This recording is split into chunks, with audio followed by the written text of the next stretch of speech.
Here we go, live on a Tuesday, Sports Bash, 97.3 ESPN, the 97.3 ESPN free mobile app, powered by First Bank of Sea Isle City, live video streaming on the X platform and on YouTube at Mike Gill Show. Like, rate, subscribe. What's up, everybody? Good to be with you on a Tuesday where the Philadelphia Eagles are now 3 games up on everybody. At least 3 games up on everybody in the NFC East. This thing's going to be done by like Thanksgiving at this rate. The Cowboys lose last night. You know, there was a time we would do this show and we used to hear from Cowboy fans all the time because they think they had a shot. Those days are now over and I kind of miss them. Cowboy fan, I miss you guys. Deep down inside, I miss your misery. I miss how sad your existence is. And yet, I don't feel bad for you. I love last night, the owner comes out and says he made a trade. Like it was they were getting Sauce Gardner got traded today. Oh, maybe he's going to. No. We made a trade. The Dallas Cowboys, who have one of the worst defenses you ever saw, called the only team in the league that has a worse defense and said, hey, can we get the guy you just benched and bring him over to our crappy defense? Bravo. Just absolutely. I mean, you talk about a bye week that couldn't go any better for the Philadelphia Eagles. You had that bleep storm last night, which, by the way, I couldn't even watch because I have YouTube TV, so I was shut out last night. Couldn't see the Monday Night Football game, but I heard I didn't miss much other than, the guy that used to play for the Eagles sacking the quarterback all night long last night, Josh Sweat. And then the Cowboys, the only thing that I saw, I kept seeing social media posts, the video. Amazingly, you could put social media video on Twitter, but I can't watch the game. So ESPN keeps putting the video of the plays out, and I see George Pickens, late in the game, get a taunting penalty because he made a catch with the team down by 10. And then they proceeded to fumble the ball. Bravo. So the Cowboys lose last night. They stink, which is predictable. I actually thought they would be more fun offensively, at least in a game like last night. You're playing the Cardinals, by the way. The Cardinals had lost 5 straight. They're on the road. Their season seems like it's falling apart.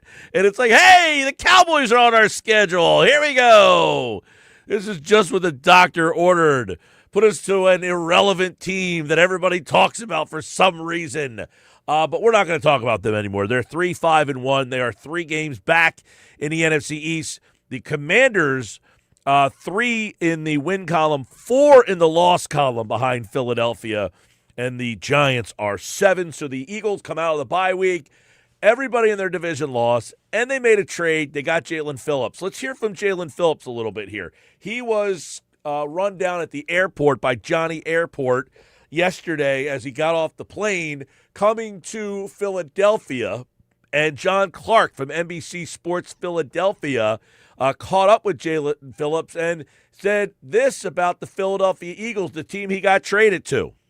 I had no idea this was going to happen, but there's literally no other team I'd rather play for. Obviously Philly is a storied franchise, great tradition here, incredible team. So I'm just excited to get in, get to work with the guys, man. I'm super excited. It's going to be awesome. No other team you'd rather be. Now, everybody says that, but there's almost a part of you that actually means it, because if you watch the whole interview, at the end of it, he knows exactly what to say. He looks right in the camera and says, "Go Birds."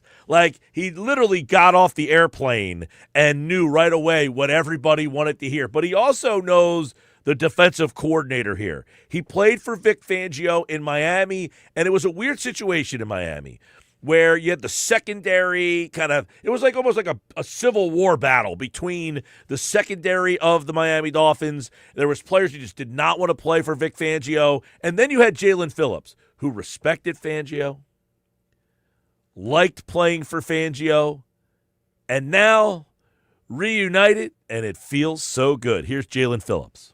Yeah, I love Vic as a person and as a coach. So like you said, I had some good success with him. Excited to get back into his system and play with the other guys on the defense too. I'm going to come in, be a humble worker, earn the guys' respect, earn the fans' respect, just come in and do everything I can to support the team. I want to be able to fly around and make plays. Fly around and make plays. That is what Jalen Phillips hopes to do with this team, and the Eagles need it, right? The Eagles need to have that, because when you watch that game last night and you see – no, I didn't get to watch the game last night, so I can't lie to you people. I heard that Josh Sweat played pretty well, right? Is that – you watched the game last night. I did. Now, how are you able to watch the game? Because I can't right now. I tried, by the way. I did have it on – so you know the device I used in Thailand? Yes. I tried to use that last night. Didn't work. It just kept buffering and freezing. No I said, so the Wi-Fi in Thailand was okay, but in Egg Harbor Township, not good enough. Just saying that out loud is just so wild. Right, Like Thailand, yes. EHT, no. I'm sitting in Thailand. I'm watching the Eagles play in the NFC Championship game through this device. Same device, Egg Harbor Township. I had the blue spinning wheel of death on my television, perfect. And I tried for like the whole first half, and it was like, Brissett back to Pet. And I'd just be like, all right. And then it would 3 plays later, I'd see what happened, and I was like, I figured maybe it'll kind of catch itself up, and by halftime, I said, all right, I'm going to college basketball. I actually saw BYU Villanova, which was an awesome game last night to start the season. There's college basketball, all over my television last night. I mean, every channel that I still actually do have, they all had college basketball. TNT had college basketball. What's smart counter programming? Well, I mean, everybody else, the college basketball season started yesterday. So FS1 had college basketball. TNT had college basketball. I guess any non-ESPN entity had college basketball. Has NBC Sports Network started up again? Don't know. I was watching Lakers Portland last night. I was on NBA TV. There you go. Yeah. But I didn't see the game yes, Josh Sweat was a man on a mission last night. It felt like from the very beginning of that game that Jonathan Gannon had a plan, and once he realized the plan was working, he just decided to start cranking it up a little more as the game went on. They showed this one sideline shot, because what I did last night, you asked me how I watched the game, because I don't have YouTube TV. But what I did was I timed out my watching, so I got to the gym at the start of the first half. So they had the game on the TVs at the gym. Then at halftime, I got in the car. I came back to the studio to finish my work, and then the game was on here in the studio. So I timed it out so I wouldn't miss anything. So you watched the game here, essentially. Half the game. I might have to do that for the Eagles on Monday night. Go out and get some wings. I mean, I don't think that ESPN and YouTube can keep this up much longer, but I wouldn't be surprised if it went past Monday night. Now, what I was thinking about this last night. I saw a tweet from Ryan Glasspiegel. I don't know if you know who he is. Ryan Glasspiegel works for Front Office Sports. He's like their media kind of critic. He put out a tweet that said, let's see, I think it was him. Had something to do along the lines of the fact that this was a Monday night football game and the Cowboys were involved. Okay. Right? And I'm thinking to myself, the Cowboys are involved, yes, but they're playing the Cardinals. Correct. Nobody cares about the Cardinals. Nobody. And then I thought to myself, well, the Eagles fans might be the most ruthless, passionate fans that there is. Oh, here it is. He says, is it wild that there's not even a price for which you could book a hotel in Green Bay for the Packers-Eagles Monday Night Football game next week? Like, you'd think that they hold rooms for $1,000 or higher, but there's legit no rooms left. And then when I read that, I thought to myself, what is going to happen forget the Cardinals and Cowboys. I know there's like these faux Cowboy fans out there, but I think even they have given up on this season. So they're not like, really caring about the fact that maybe they couldn't watch the game last night if they have YouTube TV. But like Packers fans are everywhere. And Eagles fans are crazy. Right. If that game's not on by next week, you're going to have like anarchy. Well, let me ask you, because you are a YouTube subscriber. I see people texting on the text board saying they're right there with you as a YouTube TV subscriber at 609-403-0973. If they don't have it in place by Monday morning. This guy said he watched the game on TikTok. What was it, like somebody holding their phone up to like a television? I mean, that sounds painful. My question is, Mike, do you get rid of YouTube TV and try to get something else? I have researched, because I know Hulu Live. So the problem is you have to find a provider that also has NBC Sports Philadelphia. Which is Hulu, yeah. Right. So Hulu Live is the one that I think would be where I would have to pivot to. Okay. I've heard that the interface is not a great experience. It's not a great interface. I can tell you that. I've used it before. Which is why I like YouTube TV. YouTube TV has a good interface. It's one of those things where, like, if I watch ESPN, ESPN2, whatever other channels, it knows that.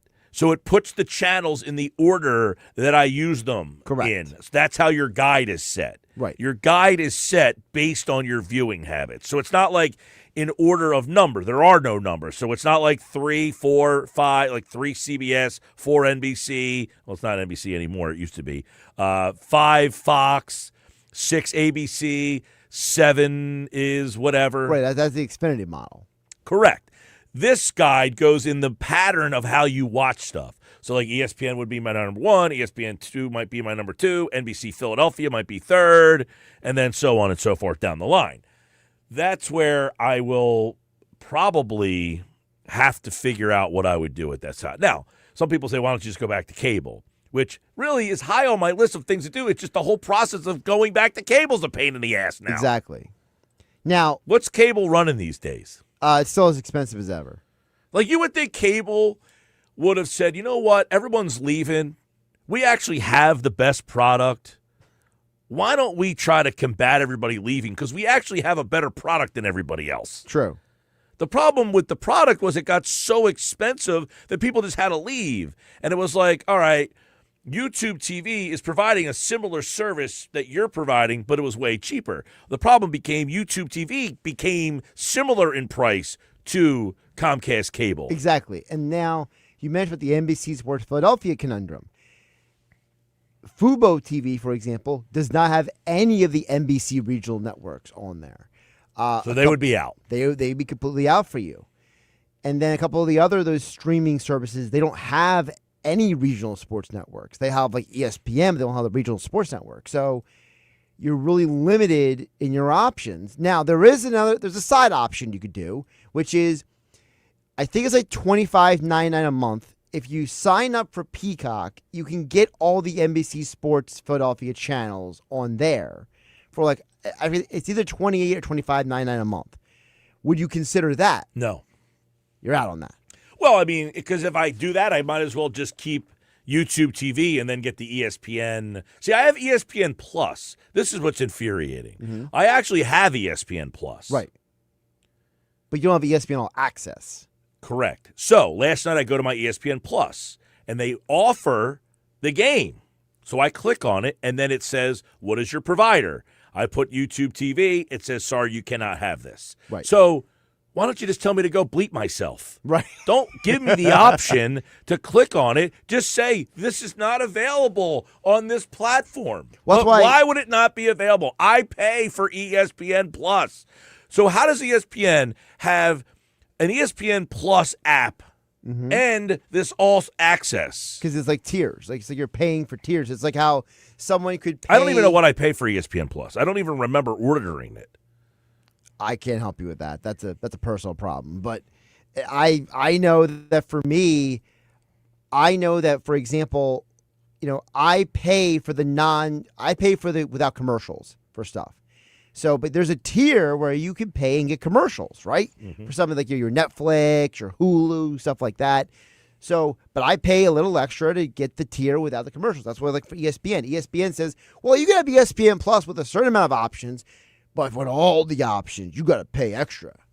Yeah, I don't really need like all the options. That's the problem. For $29.99, I don't need all that. So I don't know. I'll figure it out. I'm hoping by next Monday they get this thing together. It's an interesting conundrum, though. And if they don't, then for that night, like Sling has a 1-day pass. Okay. So I could pay $4.99 to watch the game. You could. And then I don't need it. Oh, no, they play the Chargers down the road. Yeah. But that's in December. If they don't get this figured out by December, they got big problems. Now, ESPN apparently, from what I read, is losing like $5 million a day from this. Really? Yeah. Wow. That's what they much. make per day from YouTube TV. $5 million a day. Think about that. $5 million a day is what they're losing every single day that they do not have a deal with YouTube TV. And to YouTube TV, this is like a rounding error. They don't need this. What's going on over there? I saw a trade, but it was on the screen too quickly for me to see what it was. It's NFL trade deadline day. Sauce Gardner, yes, Quinnen Williams got traded to the Cowboys. That's it. There you go. So New York. So the Cowboys did make a trade. And they got a good player. That's a first for them. Quinnen Williams is a good player. Here's the deal. The Jets are trading Quinnen Williams to the Cowboys. It doesn't say for what, So though. a first-round pick, according to NFL Network. So Dallas is sending a first-round pick to the Jets. Next year, 2026, first-round draft pick. Okay. That's Now- a good deal. Now, Mike Garafolo is The Jets are, by the way, the Jets got 2 firsts for Sauce Gardner. Right. So they added 3 first-round picks today? Mike Garafolo says there's actually more moving parts to the Cowboys-Jets trade, but they're still working on the details. Here's the interesting part about that. How old is Sauce Gardner?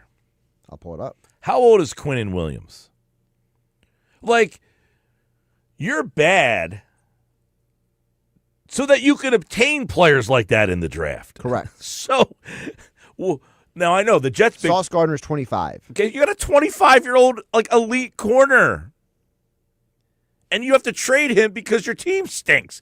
So what? You can get draft picks, so you can draft Sauce Gardner again? Like, you know what I'm saying? Like, you see how this is the hamster wheel? Quinnen Williams is 27. They got a 25 and 27-year-old kid. These are the type of players you seek out when you get draft picks. You see the irony here? So wait, are you telling me the Jets That's a are... good move for Dallas, though. I think they're too far out of it. It's like too little too late here. But, you know, they traded Micah Parsons, and in return they wanted a defensive tackle. Well, they got another one now. Well, now they got another one. But it would have been nice to have one at the beginning of the year. Season, yeah. I know the one that they got was supposed to, you know, we really wanted this guy. Yeah, your ass itches. Wait, sure so you did. So who is worse managed then? Is it the Jets? Dallas. Dallas is the worst managed team, period. So where do the Jets land in all this?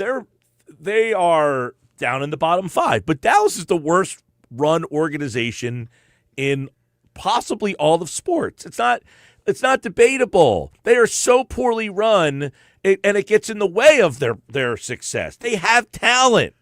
The Jets actually have talent too, but They're trading them all. they have no quarterback. Right. Now, Dallas has somewhat of a quarterback. Dallas got a quarterback, but they had no offensive line.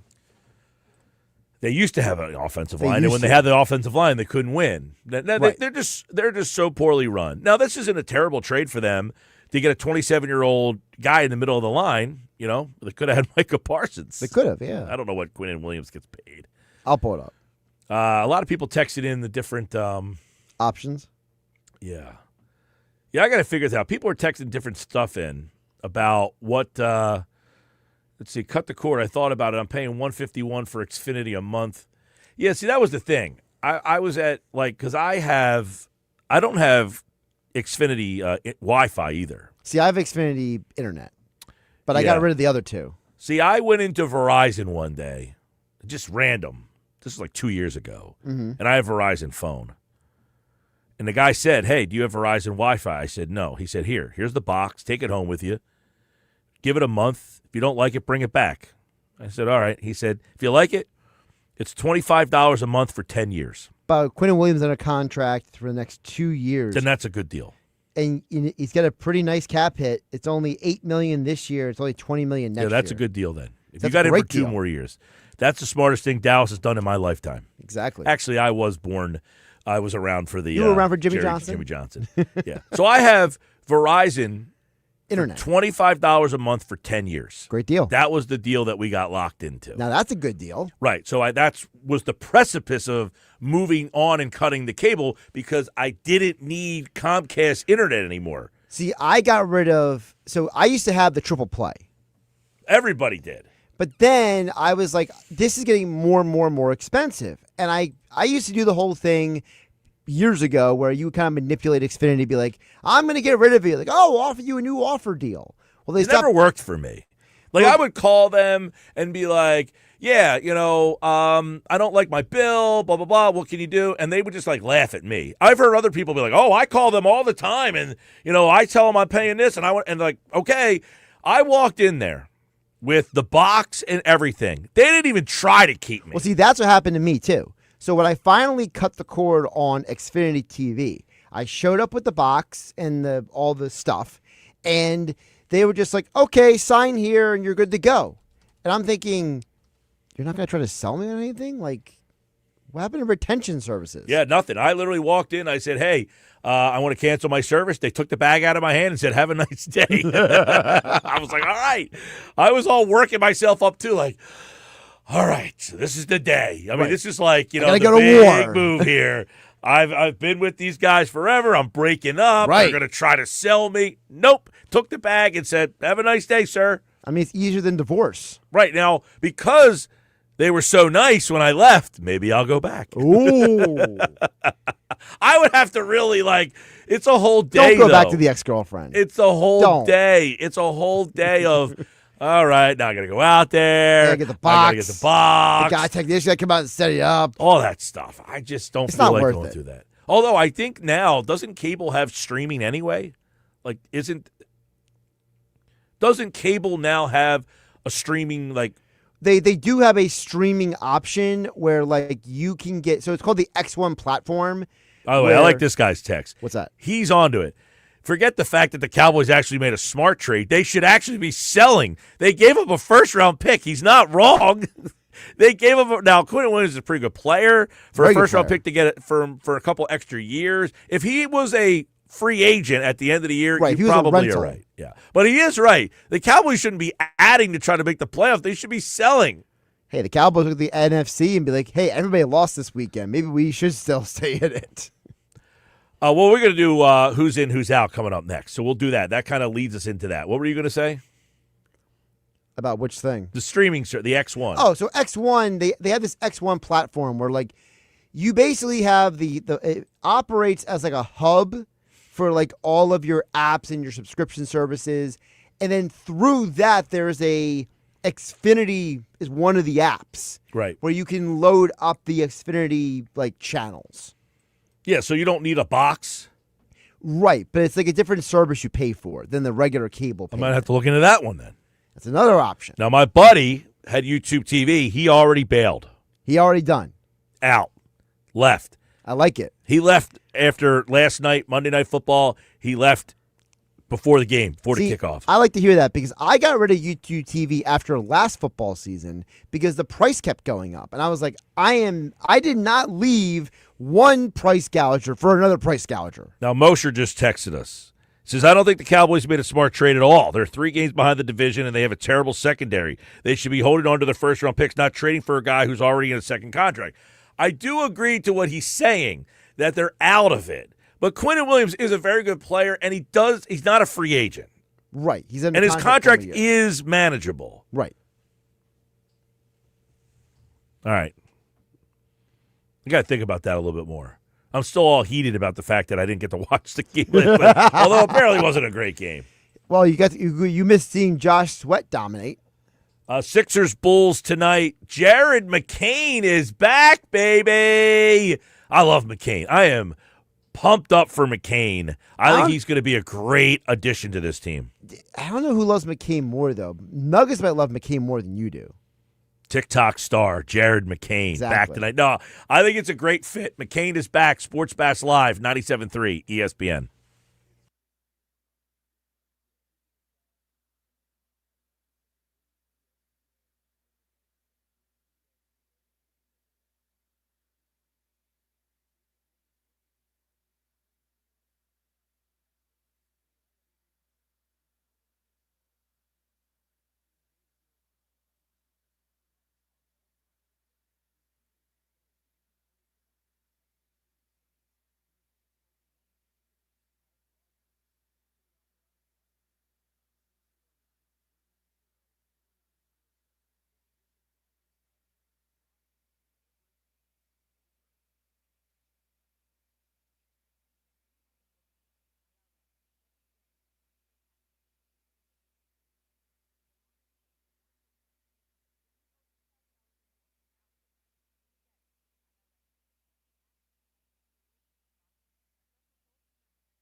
Sunday's win in D.C. extended Seattle's road win streak to 10 games, which is the longest active streak in the NFL and the longest streak in franchise history. Seattle is top 5 in scoring offense and defense, 3rd in sacks, and number 1 in explosive plays, which is plays over 20 yards. Maybe the most important thing to acknowledge about this team is how the quarterback is playing. Sam Darnold is hooping at an MVP level.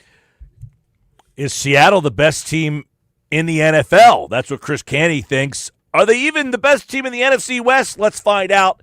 It's time for Who's In, Who's Out today on the Sports Bash Live, 97.3 ESPN. By the way, the Cowboys also sent a second-round pick to the Jets in that trade. So the Jets now have 2 firsts, 2 seconds this year, and 3 first-round picks in 2027. Just don't jet it up. I mean, the last time the Jets had 3 first-round picks, I think they took Anthony Becht.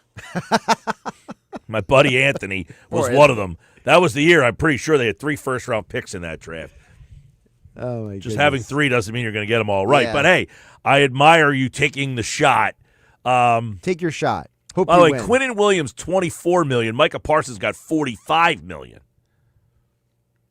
So they've kind of changed the face of their defense and cut $20 million in salary. By the way, that $24 million, that's a combination of the 2 years, by the way, according to Over the Cap. I pulled up Over the Cap earlier, so it's $4 million this year, $20 million next. All right, let's see who's in, who's out. These are the NFL playoff teams that we think are going to make the playoffs. Let's start the AFC East. You got New England or Buffalo? That New England team is hard to – they're won 6 in a row. Their defense is really good. But I think Buffalo, I'm going to stick with the Bills again. I've stuck with the Bills. I'm going to stick with the Bills. I'm riding with the Bills till the Bills give me some good reasons to not ride with them. Well, they gave you a couple good reasons. They lost a couple No, bad I say games. reasons not to ride. They did give you reasons not to ride. Yeah, they but lost some bad games. There are two- reasons not to ride when you lose to who did Buffalo lose to 2 weeks ago? It was a terrible loss. Well, they lost to Atlanta the 1 week. Yes, that's a reason. Oh, they lost to New England, and then they lost to Atlanta back-to-back. But New England's not a bad loss. Not a bad loss, but, it shows that, they beat you. They're in the same division. They beat you head-to-head. Now, I get it.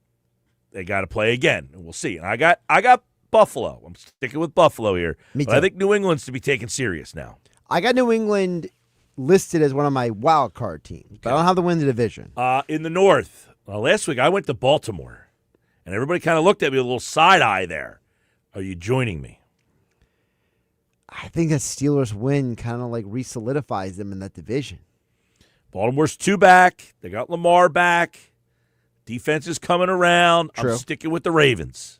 I got the Steelers. I think that winner of the Colts is going to catapult them. Good win, by the way. That's a good win.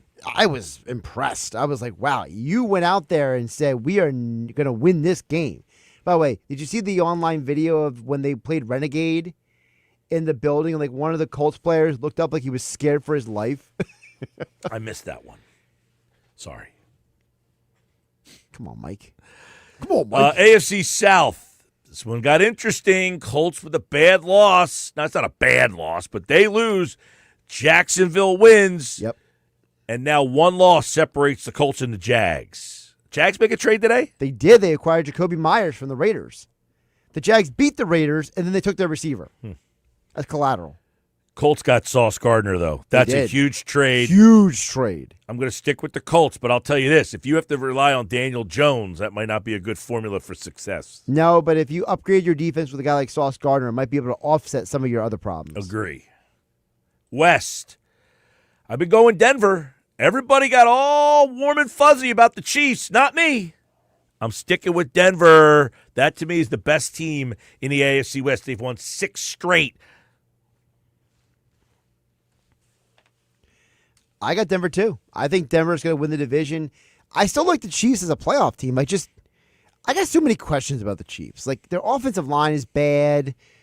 Their defense looks like it's starting to, it looked like Buffalo kind of figured the defense out a little bit. That was kind of surprising to me. I just have never been like, wow, this Chiefs team is back. Everyone's like, oh, they're back and they're better than they've ever been. I didn't see that. All right. They're the division winners. Wild cards. Who you got? I mentioned the Chiefs. I mentioned the Pats. I got Baltimore as my third team. I had the Chargers. I had the Chargers in there. Wait a second. Yeah. So Baltimore is going to overtake New England. No. I have the Chiefs, the Pats, Oh, and then Baltimore. wow. So no Chargers. I think the Joe Alt injury is the killer. Good point. I think that that's now both their starting tackles they've lost for the entire year. This team, they lost their starting running back.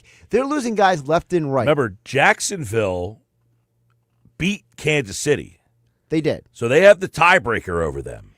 I was thinking about Jacksonville, but I just feel like with Lamar Jackson back, I think Baltimore is back. I think they're going to make a run. Okay. Well, I haven't won in the division. So the question for me will be, will You have the Steelers as the wild card. Steelers make it? Keep in mind, Jacksonville also plays in the division where they're going to play, Tennessee, Houston. All right. I got New England as 1. I've got the Chiefs as 2. I also am a little sketchy on the Chargers. Just when they were bringing you back in, that alt injury they were abysmal. It's like when the Eagles don't have Lane Johnson. Yes. It's a great analogy.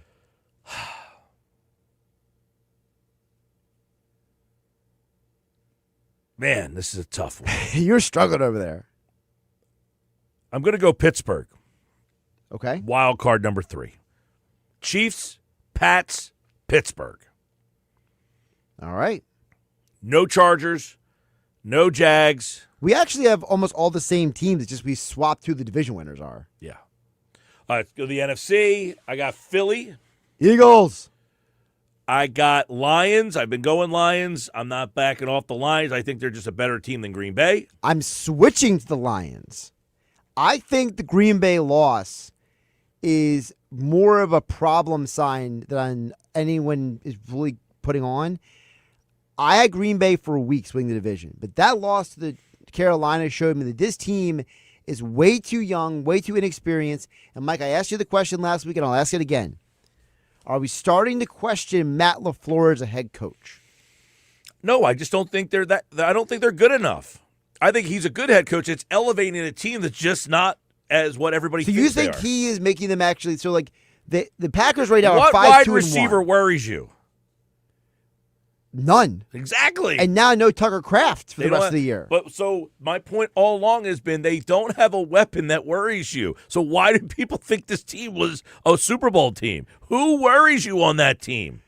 Listen, I went into the year liking that team because, one, I thought Josh Jacobs was so good. They got Micah Parsons, and everybody went bananas. Right. Micah Parsons hasn't won one playoff game, maybe one. Did they win one playoff game? Okay. Yeah. They've won one playoff game in his life. That Packers team's offense is not good enough. That's their problem. Listen, my problem with the Packers more so is the fact that I think that they went so young that now it's coming back to bite them. Part of the reason why their offense isn't good enough. They got a lot of young receivers. Very None of them young. are good enough. Their offensive line, meh. Their quarterback, middle of the road. Defense, they got Parsons, and everybody. I mean, it looked great for a couple weeks here and there, but overall, Yeah. No. All right, I got Lions. I haven't changed on that. Yeah, I'm South, going Lions. Tampa Bay. I got Tampa. The West.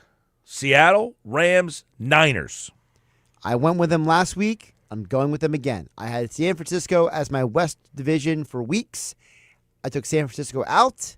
Now for the second straight week, I am going Seattle. I've got the Rams, and I haven't backed off them since the start of the season.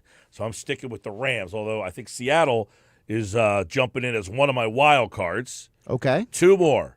Now, last week, I asked a question about Carolina. Should we start to take them seriously? You've got Green Bay, Chicago, Minnesota, the 49ers. There's a lot of options here in the NFC. There are. By the way, you have the Rams winning division. I have the Rams as my first wild card team. Yeah, I got Seattle as my first wild card team. I'm going Seattle, San Francisco. I'm going to go with Green Bay as the other wild card here, but I don't love it. I got Rams, Green Bay, San Francisco as my wild card teams. Okay. But with one caveat, if that Vikings team that played on Sunday showed up for the rest of the year, that's a playoff team. True. You don't usually get that consistent play in the NFL. What about the Carolina team? I talked about them last week, and I said, they're 4-4. If Carolina they can find a makes way a trade to beat before the 4 Packers, and they did find a way to beat the Packers. They're now 5-4. And by the way, they have the tiebreaker over Dallas. So if somehow Dallas and them, mumbo jumboed their way to you like what I did there? Yeah, I saw you did there. Mumbo jumboed their way to a tie record. Carolina wins that. They got the tiebreaker now over Green Bay. Listen, they have another win in there, too, I think that's kind of I look at Carolina as a team that if they would make a trade before 4 o'clock. Oh, Atlanta. They beat Atlanta. I'll be more excited. All right. Well, they got another hour and 10 minutes, 20 minutes. Listen, like we said, the Sauce Gardner trade is massive. Sauce Gardner went to Indianapolis. That's a huge, huge deal for the Colts. That takes them from being sketch to being bona fide. All right. Well, we're going to update the trades. Sports Bash Live 97.3. The Cowboys have traded a second-round pick in 2026 and a first-round pick plus Mazi Smith. Mazi Smith is a part of that deal, too. Oh, wow. They're giving up on Mazi Smith. Yes. Remember that was a big deal when they drafted him. He was a bust. Well, he's a bust, but remember it was a big deal when they drafted him because the Cowboys were like, we like his potential, blah, blah, blah, and he just never panned out. That's actually that makes the deal even better for Dallas because you got rid of the bust. See, I'm kind of siding more to, I understand if you're a team that thinks you're a playoff team. That's the problem. We just went through a plethora of teams and didn't even mention Dallas as a possibility. Like right now, if you look at the NFC standings, okay, they're 3-5-1. That puts them currently in 11th place. They would need to pass Minnesota, pass Carolina, pass Chicago. Part of Dallas's problem is that 4 of their 5 losses this year are all in the conference. And they lose the tiebreaker to Carolina. Yep. I don't know. So I got to think more about where I'm on that trade. All right. I do like what the Jets have done, although it's weird because they have stockpiled now 5 first-round picks. But as I said before, you want to use those picks to get players like Quinnen Williams and Sauce Gardner. And then you trade them. You just traded them. All right. Should the Jets hire Sam Hinkie? Right. I heard Jim Bowden said the Colorado Rockies should hire Howie Roseman. He said he believes Howie's not leaving the Eagles for he the believes he is the best GM not only in football, in all of sports. Probably not wrong. And that he would be able to figure out how to make all the moves, yada, yada, yada, get good baseball people around him. But that's what he thinks he thinks that's the only way the Colorado Rockies can compete because you're in a division that everyone's just outspending you. That's true. Yeah. All right, trade deadline in the NBA, in the NFL. The NBA back tonight. The Sixers taking on the Chicago Bulls. Jared McCain is back. We'll talk to Paul Hudrick today in the 3 o'clock hour. Adam Caplan, football at 4. KC Joyner, one thought every game. 99 bottles coming up in about 10 minutes. Stick around.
2:51, the trade deadline today at 4 p.m. Howie Roseman will speak shortly thereafter. We'll have it for you here on the Sports Bash. Adam Caplan on all the big trades and what the Eagles have done over the last week. They've added 3 players. We'll see if they do anything today. I wouldn't be surprised if the Eagles move somebody out and just recoup some picks. We'll see if that happens here. Dallas has made a big trade with the Jets. The Jets have made a big trade with the Indianapolis Colts. Jacksonville made a trade with the Raiders for Jacoby Myers. By the way, Dallas got Quinnen Williams. You know, we were talking about the Jets. You try to build a defense with a pass rusher, an interior lineman, and a good corner, and they had a 25-year-old corner and a 27-year-old interior pass rusher, and they had to trade them away. I mean, it just seems so bizarre that you're trying to get draft picks to try to add the type of players that you just traded away. But that's what happens when you don't have a quarterback. They got to hope that one of those 5 draft choices that they just acquired, I think it's actually 4 or 3. They got 1 from Dallas. And 2 from the Colts. 2 from the Colts. So they got 3 plus their own 2. Yes. Of those 5 draft choices, they have got to hope that they get a quarterback out of that mix. Hope, pray. Hope is not a strategy, right? No. Zach from Mays Landing says, Mike, I'm with Mosher. Bad trade for the Cowboys. 27 first, 26 second, and Mozzie Smith. Their first-round pick from a couple of years ago. Plus the terms of the trade are the Jets get whichever of the Cowboys' 2 first-round picks that year ends up being higher. Jerry is trying to rebuild and win now at the same time, which is just a recipe for losing now and losing later. See, Zach, I am starting to agree a little bit more that the Cowboys just aren't very good. They're trying to win on the fly, and that by the time that they start to kind of maybe turn the corner, where's their quarterback? How old is Dak Prescott? Like, how many more years do you have out of him playing at a semi-high level? I want to say he's 29, but I'm looking it up. That's one. Now, I'm not a Dak hater, so maybe he's got 3-5 years left in him. Oh, he's much older than I thought. I was going to say, Dak doesn't – he seems older than that. He just turned 32. Okay, so he's 32. Does he have another 2 to 3 years left in him at a high level? Maybe. Quinnen Williams, 27 years old. He's now the guy in the middle of that defense. They have a lot of pieces they need on that defense. The problem is they just gave away a first and a second to kind of replenish that area. I can understand the trade if they were 5-3-1. Right? Right. If they're 5-3-1, then 5-3-1, they're right on the edge. they're in the wild card mix. They're probably in the wild card right now. Instead, they're on the outside looking in, and they're one of the worst defenses in the league. They got Logan Wilson and Quinnen Williams now. Is that enough to make that defense? A couple of years ago, their defense turned it around, pretty good. That was after Dak got hurt. Their defense was atrocious. Yeah. I don't know if they're going to be able to do that. All right, 2:54 coming up in the 3 o'clock hour. We'll go over the trades. We'll go over the NFL stuff. I got a Phillies thought I want to throw out there to people as well. Jared McCain is back tonight for the Sixers as they take on the Bulls. You can listen to that game right here on 97.3 ESPN. Paul Hudrick will join me at 3:30 today, the unsportsmanlike moment of the day, and more. But first, hey, I need caller 7 right now. The lines are open at 609-573-3776. 609-573-3776. Caller 7, you're entered for this year's 99 Bottles Party. The party is at Maynard's in Margate. 99 pairs of tickets, 99 winners. And one of those winners is caller 7, 609-573-3776. We have tickets to a whole bunch of great shows, concerts, Eagles, Sixers, Flyers, and more. You must be present to win on Wednesday, November 26th, the day before Thanksgiving at Maynard's in Margate, 9306 Amherst Avenue. Caller 7 right now, 609-573-3776. Good luck.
All right, 301 Sports Bash, 97.3 ESPN, the 97.3 ESPN free mobile app powered by First Bank of Sea Isle City.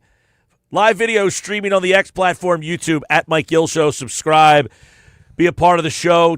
609-403-0973. You can text in. Who was the qualifier, Josh? Gary and Galloway. Hey, Gary. Not Gary Glitterhair. Nah. Gary and Galloway. Correct. We'll see Gary at Mainers and Margate. Another chance for you to qualify this hour on the Sports Bash Live, 97.3 ESPN. All right, so this is going to kind of be like a smorgasbord segment, if you will. I got a lot of thoughts kind of crashing around my head. 609-403-0973. You mean aside from YouTube TV? The YouTube TV thing, I'm going to be okay for a week. There's nothing that I need to see this week that I think anyway. Is there any big event that I'm thinking of, that I'm forgetting? Or I mean, not off the top of my head, but I mean, do the Sixers play on ESPN at all this week? No, I already mapped that out. The Okay. Sixers play between now and the end of the year. They only have like a handful of because they weren't supposed to be all that good this year. Gotcha. So their next ESPN game is scheduled. Now that could change. Is January the 14th. So if they don't have it fixed by January the 14th, you got big problems. But that's a Wednesday night. Then on January 24th, which is actually my birthday, it's a Saturday, they play the Knicks at 3 o'clock on ABC. Then they play the Knicks again on February 11th. So if they don't have it figured out by then I think that we're okay. I think they should have it fixed out by then. I mean, you would think so. Yeah. Flyers actually have more games on ESPN ABC than the Sixers do. I mean, I jokingly made the comment, what would last longer, the ESPN YouTube dispute or the government shutdown? And the way things are going, it looks like both are pretty bleak odds. All right, so let's dive into a couple things here. By the way, Jared McCain back tonight for the Sixers. He will play. Paul George will not play. That's one thing. So we'll talk more about that with Hudrick coming up a little bit later. Did you see the awards last night where the finalists were announced? Yes. Kyle Schwarber for MVP. He is in the final three. Thank God.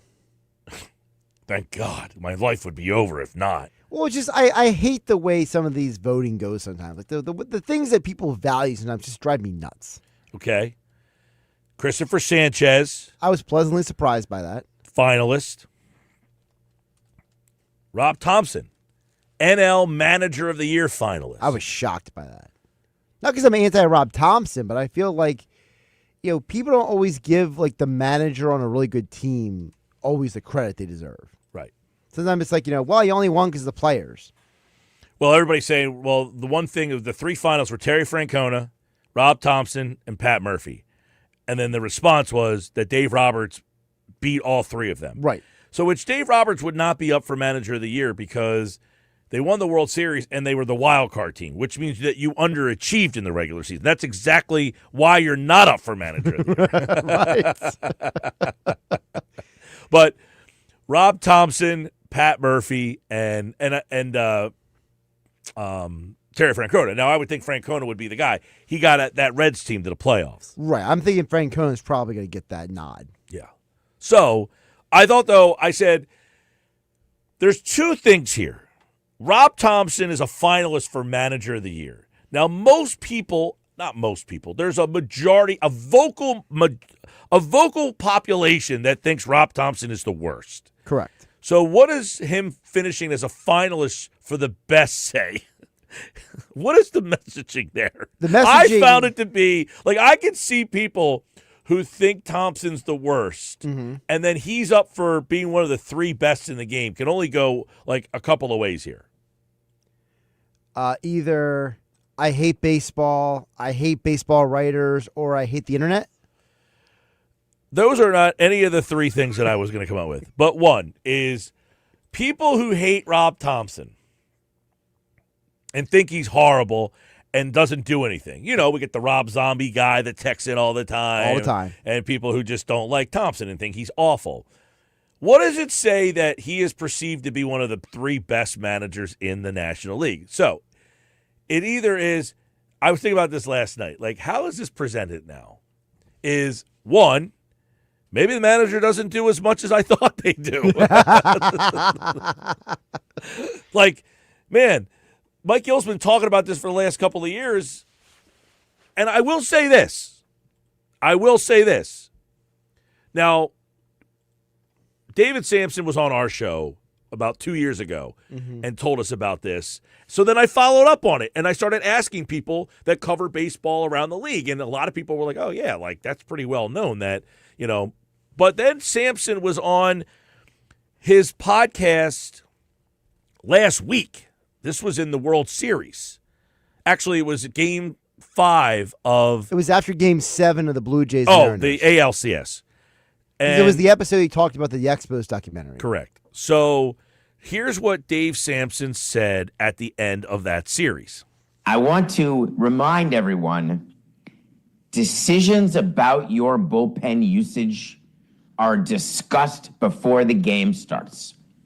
Scenarios of which pitchers you want facing which hitters at which parts of the game, that is discussed and decided. So just to refresh, he's saying that the decisions on the pitchers on who they're going to face are decided before the game. So it goes back to Thompson finishing in the top 3 for the manager of the year, which, by the way, I'm actually surprised he's in the top 3 for manager of the year. Like, the Phillies were supposed to be a good team.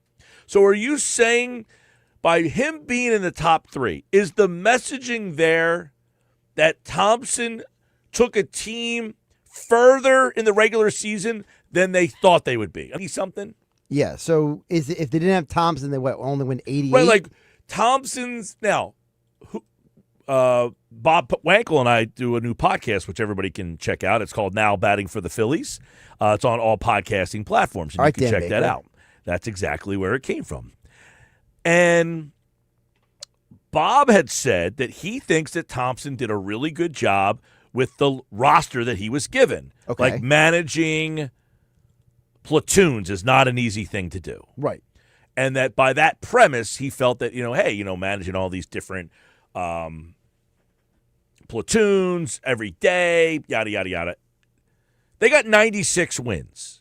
So him finishing as a finalist for manager of the year, is that suggesting that the Phillies should have won like 87 games and Thompson did such a good job that they got to 96? Like, I was kind of surprised to see. The other part of it is like, okay, how is the manager viewed if he's viewed as one of the best? But to your point about Francona, isn't part of this, like you just said, like, hey, Terry Francona, look at the job he did with the Reds. So, like, how many more wins is Francona, how much did he add to them? Pat Murphy, how many wins did he add to the Brewers, right? So now you look at the Phillies. So that's why you have to ask this question, because if the other managers are getting finalists for this award because they added to their team's success, what does that say about Rob Thompson? I don't know. And listen, I'm not like anything. The manager to me is just kind of like the guy who is there, as Sampson had told us when he was on our show. The clip that we just played there is a brand new clip that he just said on his podcast while watching the playoffs this week. And one of the things he was talking about is the pitcher usage and how the pitching thing is decided on before the games. The matchups are decided on before the games. And that Thompson, as one of the top three guys in the National League, I thought, when I saw that yesterday, I was actually surprised. Yeah, I would say that. Although, who else would you give it to? As a finalist? I guess, what's his name? Man. Counsel for the Cubs? I was going to say Counsel with the Cubs. I guess they kind of had a pretty good year. They had a good year, yeah. Murphy was one. Who else were you really going to give it to? The obvious one had to be a finalist. Right. He's probably Them win getting it. to the playoffs. I mean, he's probably going to win it. But you could have given it to Dave Roberts. Nah, I don't think so. They had an underwhelming regular season. You don't get voted on for the playoffs. But they had a lot of injuries this year, They and did. they endured. But still, they made the playoffs. They were supposed to make the playoffs. When you were supposed to make the playoffs and you make the playoffs, that's why I was surprised that Thompson made it. The Brewers were not supposed to have the most wins in the National League. So Right. I think Murphy could probably, have a good case. Right. I would say Murphy and Francona were the two guys with the best case, and then number 3, depending on your perspective. And obviously, they felt like Rob Thompson did more for his team than Dave Roberts did for his team or Craig Counsell did for his team. Yeah, I just thought that was interesting. Then Yeah. you had Christopher Sanchez, Cy Young. Skeens, Sanchez, Yamamoto. I mean, I'm assuming Skeens wins it, but See, I don't like Skeens winning it being on a team that's terrible. my thing is that it's a shame that this voting was done before the postseason because But that's the award is for I that. understand that because Yamamoto, he may have had a good regular season, but he put himself in another stratosphere at the postseason. Yeah, but the award is a regular season award. I understand that. Yeah, but you said it's a shame. That's the award. It's not who had the best postseason. It's who was the best pitcher in the regular. So what would the difference be if they voted for it after the postseason? Yamamoto will win a landslide. But it's not calculating your postseason performance in there. Sanchez actually pitched well the postseason too. Yeah, but this is a regular season award. It's not a postseason award. Yeah, it's Which a is shame. why Skeens will win it. Yeah, well, that's the thing. Skeens' season isn't so superior that I think when it's that not so superior that the team's situation, I don't know, should it ever come into play? Like, can you be the best pitcher on a bad team? Sure, I guess you can. Yeah, Steve Carlton, Felix Hernandez, Zach I know there have been Greinke, examples, but they've Jacob always been kind of deGrom. debated. It's different from the Cy Young, though. I think the best pitcher can be on the worst team, whereas the MVP is hard to be on the on a terrible team. Although that has happened too. Andre Dawson, Yeah. Ernie Banks. Now, is it a home run that Those Cubs Schwarber, Ohtani wins? I mean, I'm assuming he's going to get it because it feels like he is a fait accompli. But to me, Now, remember, his postseason does not factor in in. here. I know you sound like you wanted it to. I did a little bit, but I understand what the rules are. I'm trying to keep up here. I just think that Kyle Schwarber was more valuable to his team than Ohtani was to his team. To me, the V in valuable should still matter.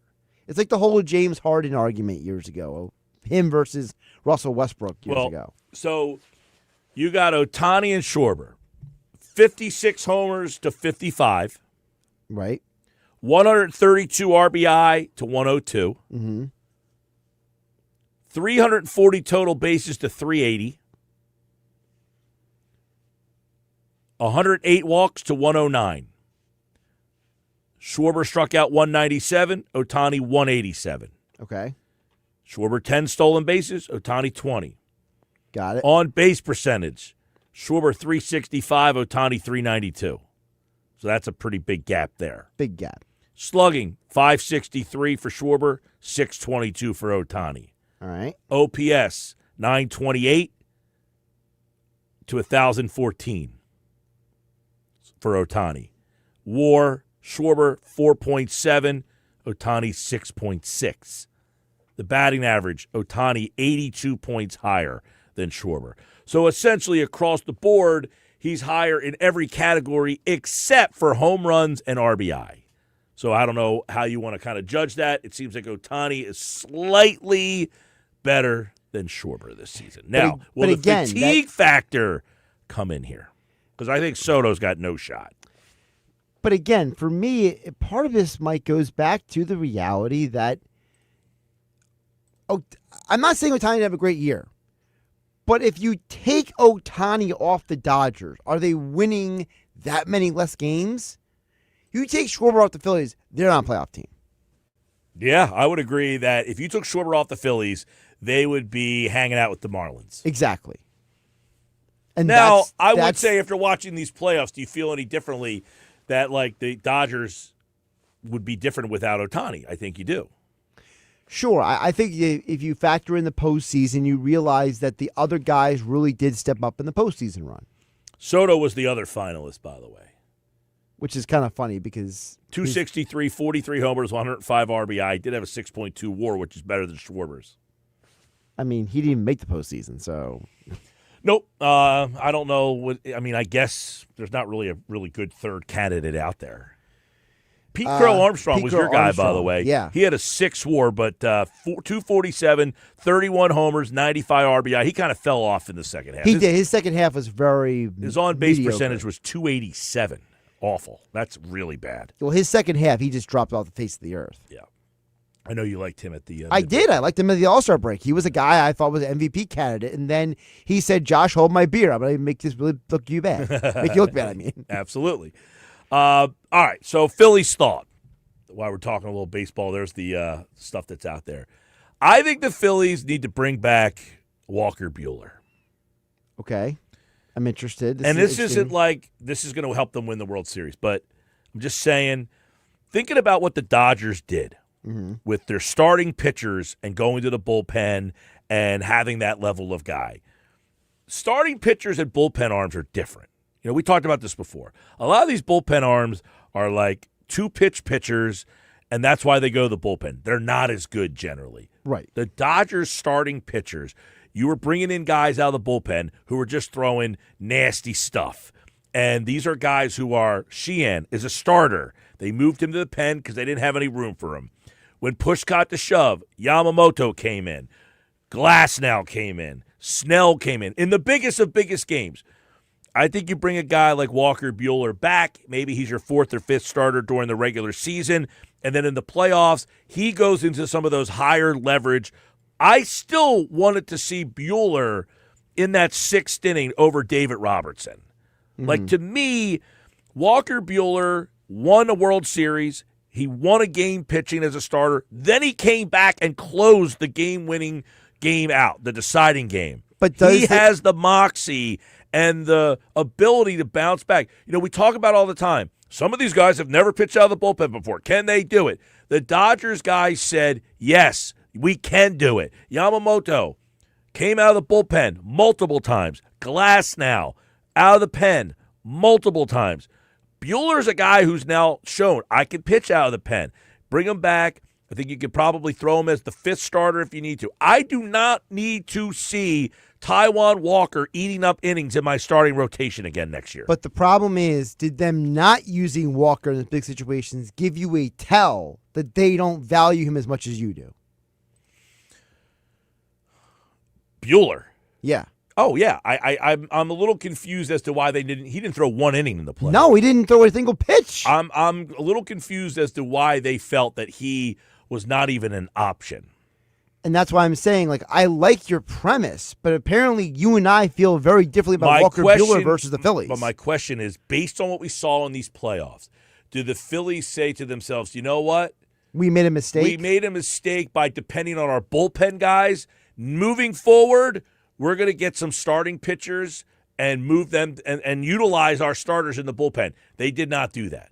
Like, do they look back on that and reflect and say, you know what, we probably should have used Ranger Suarez. We probably should have used Walker Buehler. Instead, we went to Robertson. We went to Kerkering. We went to Strahm. They depended on their bullpen arms, whereas the Dodgers depended on their starters. Mike, I hope you're right, because it would be refreshing for the Phillies to show us that they've learned from their mistakes. Like Howie Roseman making these 3 trades.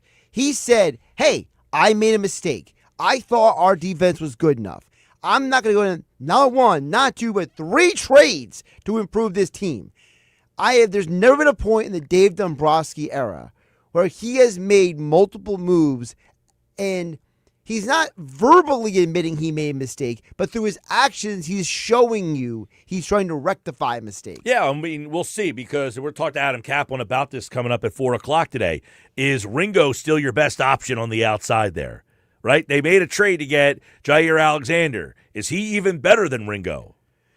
I mean, I don't know if he is. I feel like the Jair Alexander move, and we'll get this more with Caplan coming up, but I felt like the Jair Alexander move was the Eagles saying, hey, we'll take a shot. Your former coach is here with us now. I think that's all this is about. Throw a dart, see if it hits in the bullseye. We'll give you a 6th-round pick and see if this guy Because Christian Parker, for those who don't know, he is the Eagles defensive backs coach now. He was Alexander's coach in Green Bay when he was that Pro Bowl, All-Pro category corner. So my working theory was always, you let him reunite with this guy, see if his guy can get something out of him. These are, by the way, Kyle Schwarber, projected contracts. You ready? ESPN projects 4 years, 132. NBC Sports, 4 years, 128. Baseball America, 3 years, 110. Now, that's a deal you do if you're the Phillies. The Athletic, Jim Bowden, 5 years, 160. Phillies aren't doing that deal. And another writer from The Athletic, 5 years, 145. I would say That's a vast. That's a very wide range. I would say 3 years, 110, you do. I would say the Phillies could be, it's reasonable 4 years, 128 as well, because I think 4 years is the cap for Schwarber at this point. I don't think he's got more than 4 more really good years left in him because of his age. Is that fair? Everybody's different, but yeah, I think anytime you start to get guys and you're starting to get to an area where your age is going to be 34, 35, and you're asking for highly productive years, and those age brackets, that's where you start to get a little bit worried. Exactly. Sports Bash Live, 97.3 ESPN, the 97.3 ESPN free mobile app, live video, streaming on the X platform, YouTube, at Mike Gill Show. You can watch the show live on YouTube, at Mike Gill Show. You can comment, be a part of the show, subscribe over there. And don't forget, this hour is brought to you by Broadleaf's Plumbing, Heating, and Air Conditioning. It's a trusted source for heating and plumbing service installation for generations. Call 609-390-3907, online, broadleafs.net. Yeah, so like you have Walker Buehler. Maybe he's your 5th starter next year, or he's one of your back end of the bullpen guys.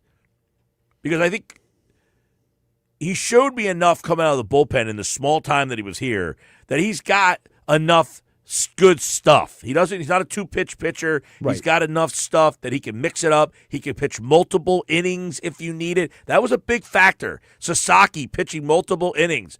Yamamoto coming in. I mean, I know it's limited, but you got to have that option of finding that guy. The Phillies had those guys. They didn't use them. All right, coming up, Paul Hudrick, Jared McCain is back. How will it impact the Sixers? Plus his thoughts. Joel Embiid will play tonight, which means he probably won't play tomorrow. Are the Sixers better off without Joel? A lot of people debating that one. We'll talk to Paul Hudrick next on the Sports Bash.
All right, 3:30 Sixers tonight. You can listen with Tom McGinnis on the call on 97.3 ESPN. They take on the 5-1 Chicago Bulls. The Sixers 5-1, the Bulls 5-1. Both teams getting off to some surprising starts. Neither one of these teams predicted to be at the top half of the Eastern Conference. You can listen to the game coverage at 8 o'clock on 97.3 ESPN. Oh, man, 8 o'clock. I just realized that. It's a Central game out in Chicago. But, all right, 8 o'clock tonight. Sixers and the Bulls. Jared McCain is back for the Sixers. What does that mean for them? How does he fit in? Where does he fit in? Paul Hudrick from Liberty Baller is going to join us in just a couple of moments here. But first, this hour of the show is brought to you by Broadleaf's Plumbing, Heating, and Air Conditioning, your trusted source for heating, plumbing, service, installation for generations. Call 609-390-3907. Online, broadlees.net. We've got so much happening. Don't forget, by the way, Flyers hockey tonight. They're taking on the Canadiens. That game at 7 o'clock on Rock 104.1. So far, Howie Roseman, no more trades yet today. Dallas has made a trade. They got Quinnen Williams. They gave up a first-round pick in 2027 and a second-round pick in next year's draft. Also, Sauce Gardner traded to the Indianapolis Colts. Jacoby Myers traded from the Raiders to Jacksonville. You got something new? I just wanted to talk about the trade. So they just put this stat out. There have been 6 trades so far today, tied for the third most on any trade deadline going back to 1990. The record is 10 in 2022. Will we get to 10, Mike Gill? Got about 30 minutes left to go. Probably not. I don't think. By the way, the Saints traded Rashid Shaheed to Seattle. Good trade for them. I like Shaheed. It's just no quarterback there for the last couple of years. All right, Paul Hudrick is here from Liberty Ballers.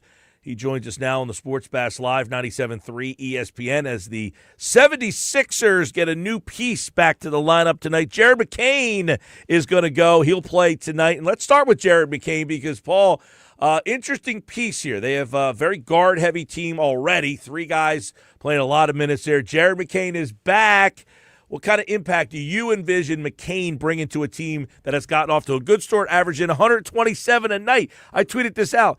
He averaged 15 last year. George had 16. When those two guys get back, that's 31 points a game that is still coming back to this lineup. So what kind of impact do you see McCain having? Well, on top of that, Mike, you could argue that Jared McCain and Paul George are their best shooters. And they're one of the best three-point shooting teams in the NBA as we sit here. So I think that's the biggest thing you're going to see with Jared McCain is just there are going to be looks, and he's going to get some good ones because he is a relentless off-ball mover between, when he's playing in lineups with whoever, name it, Maxey, Edgecombe, Quentin Grimes, Kelly Oubre, Joel Embiid. I mean, he's going to feast. He's going to get open looks. So I think that's the biggest thing. Like their firepower, it's just going to get better. And then actually the really biggest thing is, as you already mentioned, when you look at the NBA's minutes leaders, it's Tyrese Maxey, VJ Edgecombe, Kelly Oubre. And I'm not talking like this, like those are the 3 leaders in the entire NBA in minutes per game. So adding a Jared McCain, and look, I'm sure there's going to be a minutes restriction because it's not just a thumb. Remember, he did have the meniscus as well last year. Mm-hmm. He was wearing a brace the other day. We'll see how, I expect him to be fully recovered and everything, but I imagine he's not going to come out playing 30 minutes right away. They also have a back-to-back to worry about. So, I would say temper maybe expectations for his first night, but in general, he's going to add ball handling. He's going to add shooting. And again, that off-ball movement is so critical, especially in lineups with guys like Joel Embiid. Yeah, Embiid will play tonight. Now, he did not play on Sunday, which I thought was kind of interesting because I imagine he's not going to play again tomorrow night. And, of course, they score 129 without him. They're going up and down the floor. And then, of course, it's, they're better without Embiid. What say you, Paul Hudrick, when you hear those, early results are they have played better at times when he has not been out there? Yeah, but I would say context matters in that they played the Boston Celtics on Friday with Joel Embiid, who the Boston Celtics have been one of the best defensive teams in the NBA to start the year. They held their previous, 2 opponents under 100 points. And the Sixers they should have beat them. I mean, they barely lost. And then they played a Nets team that is actively trying to lose basketball games. So I think that context is pretty important. But no, I get the spirit of that, of, you know, when they've been at their best, they've really pushed the pace and they've been really high tempo. So I get it. But I would also say too, like, I don't think Joel Embiid is like, at least in the games that I've watched, it's not like Joel Embiid is slowing them down. They can still run. You know what I mean? Like, get the ball off the rim and run. There's nothing stopping you from doing that. And then if you don't have anything, you pull it out and you happen to have, you know, an MVP level offensive creator to help with your half court offense. So like, I think there are going to be challenges. Like, I don't think it's going to be smooth, especially, you know, as you face some stiffer competition. These are two, you know, the Bulls are surprisingly playing very well. Cleveland's very good. You're going to face some stiffer competition, so we'll see what that's like. We'll see what it's like when Joel's upping the minutes. You know, he's clearly not fully back yet. So, yeah, I mean, I think what's good, Mike, like the positive you could take out of this is they found a style that works so that whether or not Joel Embiid is playing, they can still win basketball games. So I think if you're going to look at, I think that's like maybe the positive aspect of it that's maybe being overlooked. Yeah, listen, I think, you know, the thing with Joel, I don't know if you heard Van Gundy the other night. I don't know if he was just making a random comment, but he was like, you know, this is coming from a guy who's at 50% right now. And I'm like, I'm not sure he's at 50%. But if that is, that's a pretty encouraging comment there. I don't think the Sixers would put him out there if he was only at 50%, but like, he had to have said that knowing that he is not close to being at 100% right now. Oh, well, you can see, and Mike, again, context is so important with these things. He had not played a basketball game since April. That's a long time, and especially when we know Joel Embiid's history, right? Notoriously slow starter. Even seasons where he's been great, notorious slow starter. The other thing, he is 7 foot and he's 200 whatever pounds. It takes him a minute to get in shape. And that's not his fault. It's his body. Like, he's a big dude and he plays the game in a way that's unique. So like, he needs some time. He's going to need some time to ramp up. I think offensively, Mike, like, he's like already there. Like, I think offensively he's made some, you know, he's making mostly good decisions. I've been like, the drives against Boston were really encouraging, especially a team like that plays him typically pretty tough. It was cool to see that the Boston wing players had to like stay on the Sixers guards and they couldn't dig at them like they have in the past. That was a fun new wrinkle. But yeah, I mean, defensively is where I think I see the biggest, you know, that he's not himself yet. And I wonder too, Mike, and I don't know the answer, but I wonder, you know, he's not challenging as many shots at the rim. He's not maybe pursuing rebounds as aggressively as you would like. Is it a confidence issue where he's maybe just not quite there yet, where he doesn't feel mentally good about the knee? Or is it something where he's waiting just in general? He's maybe not taking as many chances, knowing we're winning games. I'm on this minutes restriction. I have to ramp this up. So I'm curious to see as the season goes on. Again, is it a confidence issue in the knee, or is it him simply like kind of pacing himself? Yeah, and I think the interesting part about this is you kind of see this inner struggle of like this minute restriction and how they're using them and when they're using them and when they decide to use them. And it's obvious that like offensively, it's like he's there, but there's probably more because, like, for instance, the final play the other night, you're down 1 point. You got Joel Embiid.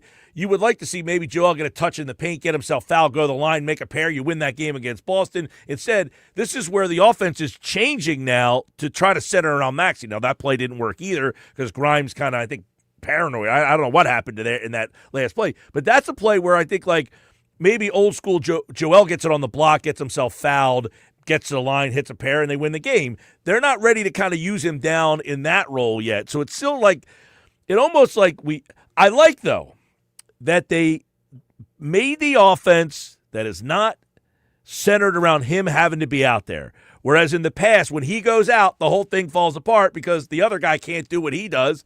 Now the offense is centered around these three guards, and then when McCain comes back, and then when George gets back out there, and it's Joel just trying to find his way to work with these other guard pieces. And that's going to take a little bit of time. For sure. And look, it's with him and Maxey, they already have it, right? Like they already have that chemistry. You see the 2-man game and how great it is. And Nick Nurse said it, it was like a week or so ago. He said it at practice. He said, it's great. Like Tyrese Maxey and him, they have this already, but we need to expand that. We need to see what it looks like with VJ Edgecombe. What does it look like with Quentin Grimes? What does it look like with Jared McCain now that he's back? So yeah, like it's that little like he can be so dangerous. I mean, we saw it with with guys like Seth Curry and JJ Redick.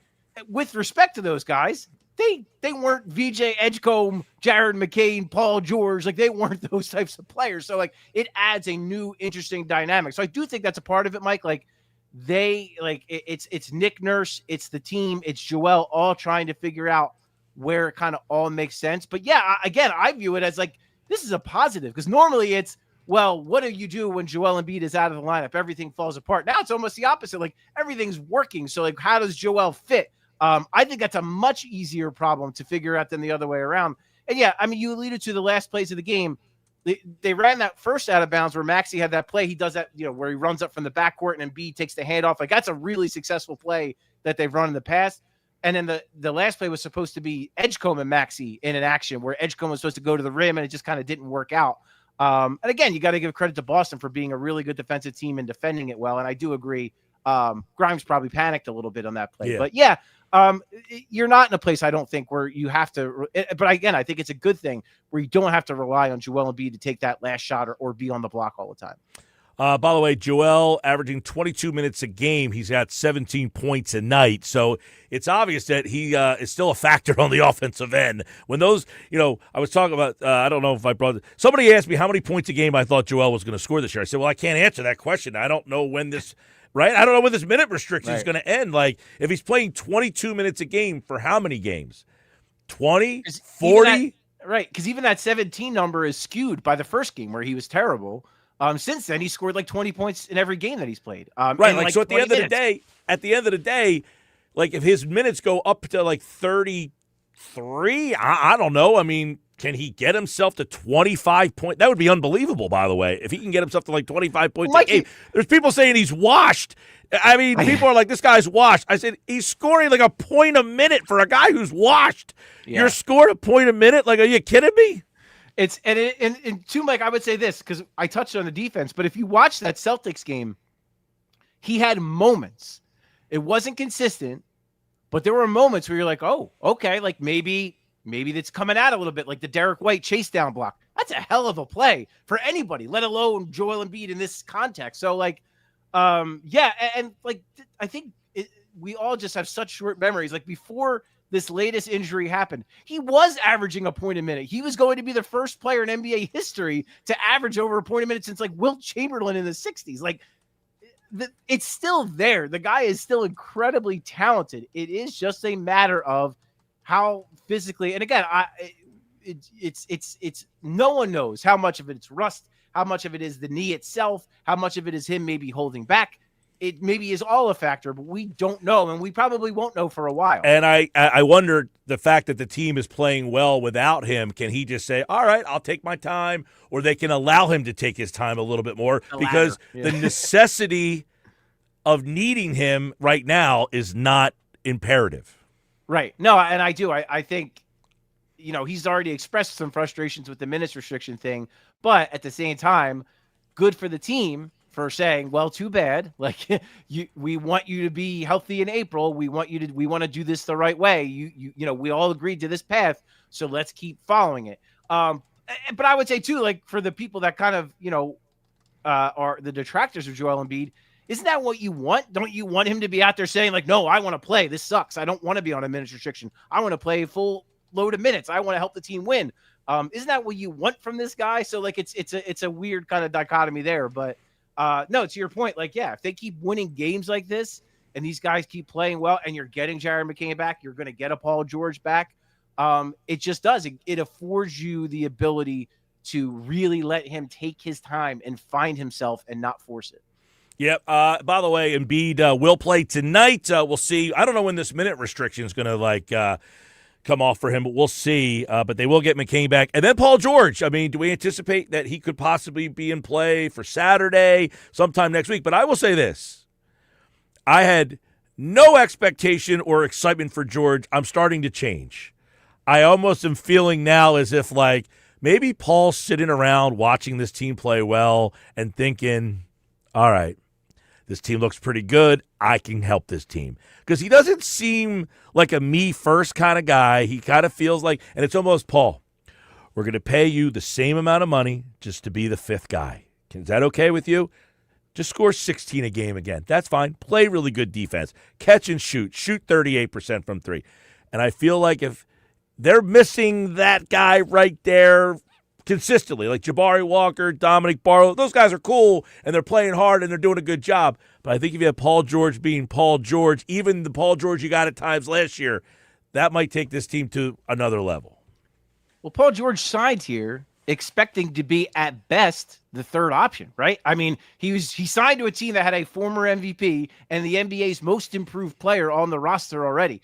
He was coming here anticipating to be the third option. So I think that's important. I think, to your point, I think at this point of his career, he's already been paid. He's already got all the individual accolades. The guy wants to win. So if you present him with this opportunity and say, hey, Paul, if you do these things, you can help us win. I for sure think he could be a big help. And look, I think you make a really good point when you talk about him playing the four.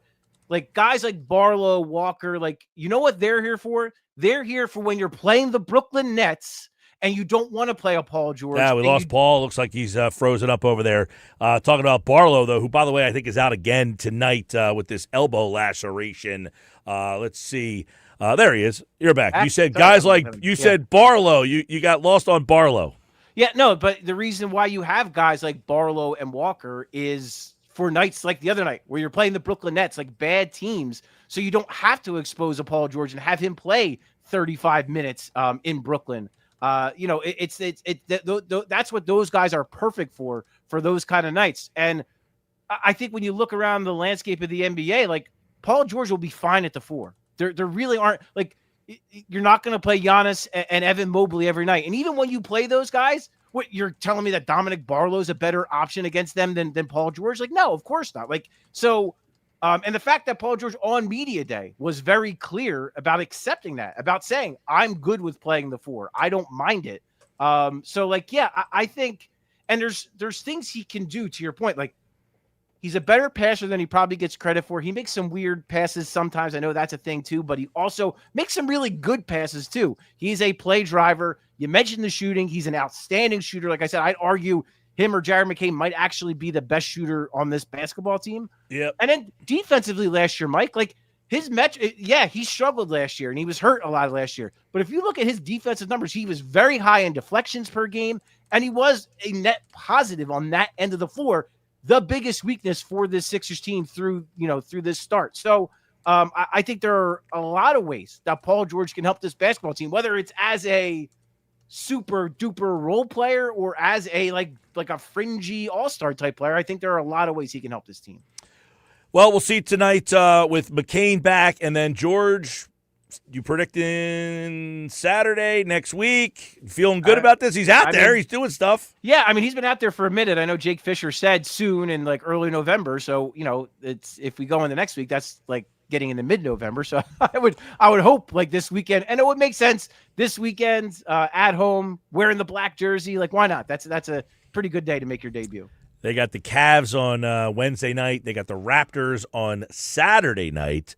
And you can listen to those games right here on 97.3 ESPN. And then they have another back-to-back, Saturday, Sunday. That's brutal. 2 back-to-backs in the same week. No help from the schedule maker there. And the back-to-back on Sunday, the Pistons, a really good team. Young, athletic team. So we'll see when they use Joel again. Will it be on Saturday or Sunday against Detroit? Paul Hudrick, everybody. Thanks, man. You got it, man. Check them out on Liberty Ballers and, of course, here on the Sports Bass Live on 97.3 ESPN. Well, listen, we got, a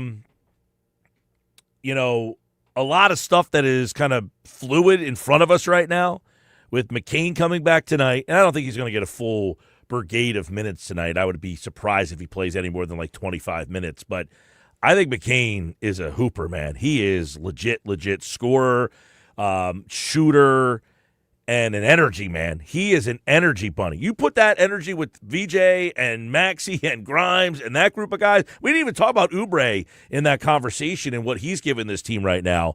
A stretch, defense, shooting a three at a high. Now, Oubre is a roller coaster, man. He'll go 45% for 2 weeks and then go 4% for 3 weeks. So we'll see how that all maps out. Now, the whole stuff with Embiid, when he plays tonight, we'll see how much he kind of, the offensive side of things, he's been fine. He has kind of found his rhythm with his shot. Now, he talked about it. One night he was 1 for 9 from the field, and the other night he's, 5 for 10. If he's making his shot, this offense is going to be very difficult because, as Paul kind of mentioned, you can't not now run 2 guys towards VJ or Maxey or Grimes because those guys will kill you.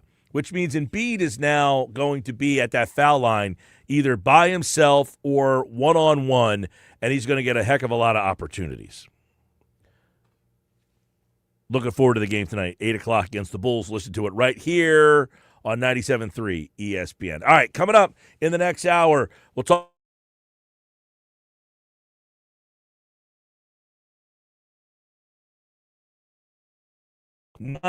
Roseman sneak in another deal. Find out coming up next.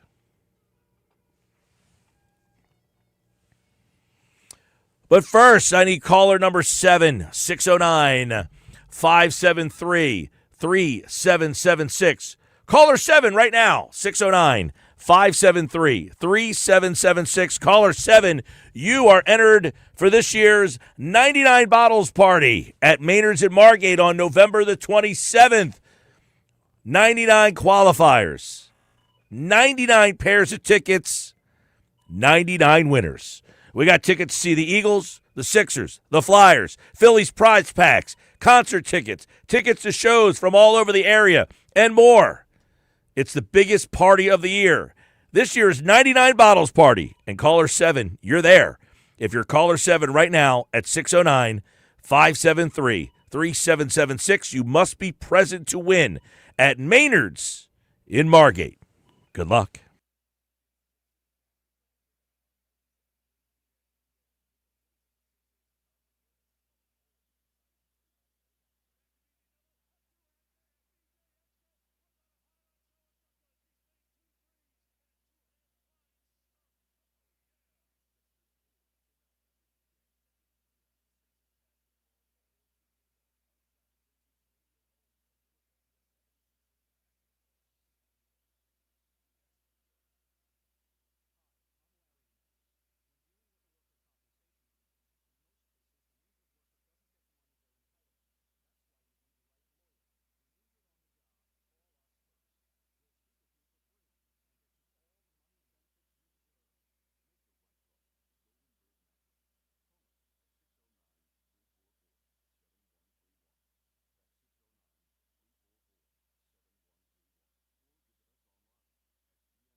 Football at 4, powered by the Inside the Birds podcast, which you can get on all podcasting platforms, and it is brought to you today by our friends at the Fanatics Sportsbook at Ocean Casino Resort in Atlantic City.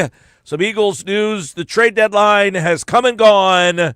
A.J. Brown's still here. Surprise!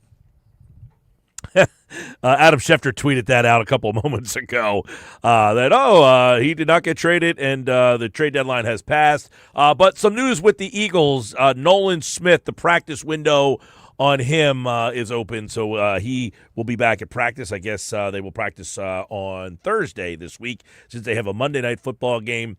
But the Eagles tweeted out just 2 minutes ago that they have opened the practice window for Nolan Smith and released Patrick Johnson from the active roster and Terrence Marshall from the practice squad. So no Patrick Johnson. We knew there would be an odd man out. Looks like Patrick Johnson is that guy. As we bring in Adam Caplan from the Inside the Birds podcast, right as the trade deadline strikes midnight, 4:02. Where are you today, Adam Caplan? Well, the Eagles, no more trades. Yeah. They did 3 moves last week. We'll get into them now. How are you, sir?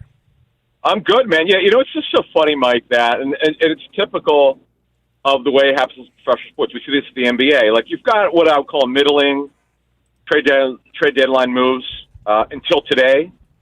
It went wild around the NFL. A lot of blockbuster trades, Mike. The Cowboys, and what I'm going to explain is, Mike, what happens is teams don't like to show their hand in terms of making a great offer, their best offer, until they have to. And that's why you see a lot of deals go down the last day, Mike.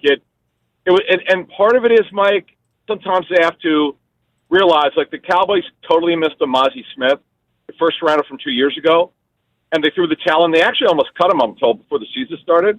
But they threw him in the Quinnen Williams trade, and that's what happened. It was definitely a wild day in the NFL, no question about it. It was, and the Eagles got out ahead of it. So let's get into a couple of things here, Adam Caplan. The big move they made was yesterday morning, obviously. They get Jalen Phillips. This is the guy who played with Vic Fangio, has had some injury issues. Yeah. Does he kind of put this defense on another level? Is this exactly what they needed? They did. Look, we knew Nolan Smith was going to come back in November. We just didn't know it could potentially be this week. Well, got to get through it. He's 21-day window, by the way, includes the weekend, I'm told. So you got to see. And they're going to have, he was in yesterday's meeting. They'll see what happens on Thursday, Friday, and Saturday's practice and the Sunday walkthrough. By the way, for a Monday night game, they have until 4 p.m. Eastern, the day of the game. It's a quirky rule. So he actually, if he looks great and he feels great, he could potentially play. Jalen Phillips, here's the deal with Jalen Phillips. Once he got over the issue that it happened in college, the concussion issue, he took a year off football, wasn't sure if he was going to play again. Decided to come back. He finished his career up well. He did very well initially. As a matter of fact, Mike, people forget about this. He never missed a game his first year with the Dolphins. 23 and 24, back-to-back years with ACL and torn Achilles tendon. But he's healthy. He has got great size, great length. And now a third-round pick, a second-day pick is a lot to give up for a guy on an expiring contract. But my understanding is if he plays well, stays relatively healthy, definitely in the cards to try to bring him back. But he's got to play well. And obviously Nolan Smith's future and Jalen Hunt plays into this. But I like the trade. I thought it was a smart move by Howie. There were other teams involved, as you understand it, but they're able to get him. This is certainly the best move of all of them, at least on paper. So how does this kind of affect everybody else here? Like, does Jalen Hunt see his snaps kind of go down? I mean, Nolan Smith, his practice window's back. But when everybody's healthy, how do you kind of see it all kind of playing out now? Patrick Johnson, by the way, he got released today. Yes, he got.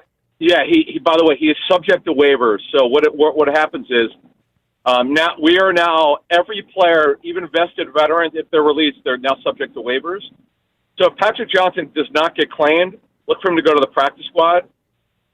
It basically, Mike, is they'll have a 4-man rotation. So typically, teams dress 4, not 5 edge rushers, but you have to you try to have 5 on your 53-man roster. So it's interesting, Mike, and don't forget about Josh Uche, who's done a nice job coming off the bench. Uche's going to be the odd man out; he'll be the 4. So they have to work the top 3, Mike. Now that Phillips is in there, once they get Smith back and see how his conditioning is, don't forget about BG, Mike. He's now on the roster. Now, here's the thing. We don't know exactly if BG's got to get in football shape. Physical shape is not the same as physical shape is not football shape. Conditioning, they got to see what that looks like. They did see him before the bye. So it's you don't usually play 4 guys. So to me, it's a 3-man rotation. Then the 4th guy, BG, if that's the way it goes, again, you got to look at how everybody looks at practice. Phillips has got to start, Mike, to answer your question. He's got to start. That's just the way it is. You give a 3rd-round pick, he could potentially be their best guy, but Vic's got to see him again. Yes, he coached him 2 years ago, but Vic hasn't seen him since he's come off both injuries combined. So you got to see this, how it looks. But BG to me would be sort of that 4th guy to answer your question and play sporadically. But we got to see how they look in practice first. All right, so that's how they might divvy up snaps. We'll see. So Jalen Phillips is here. Good fit. You like that move. Yep. Jair Alexander on Saturday. Anything left in the tank?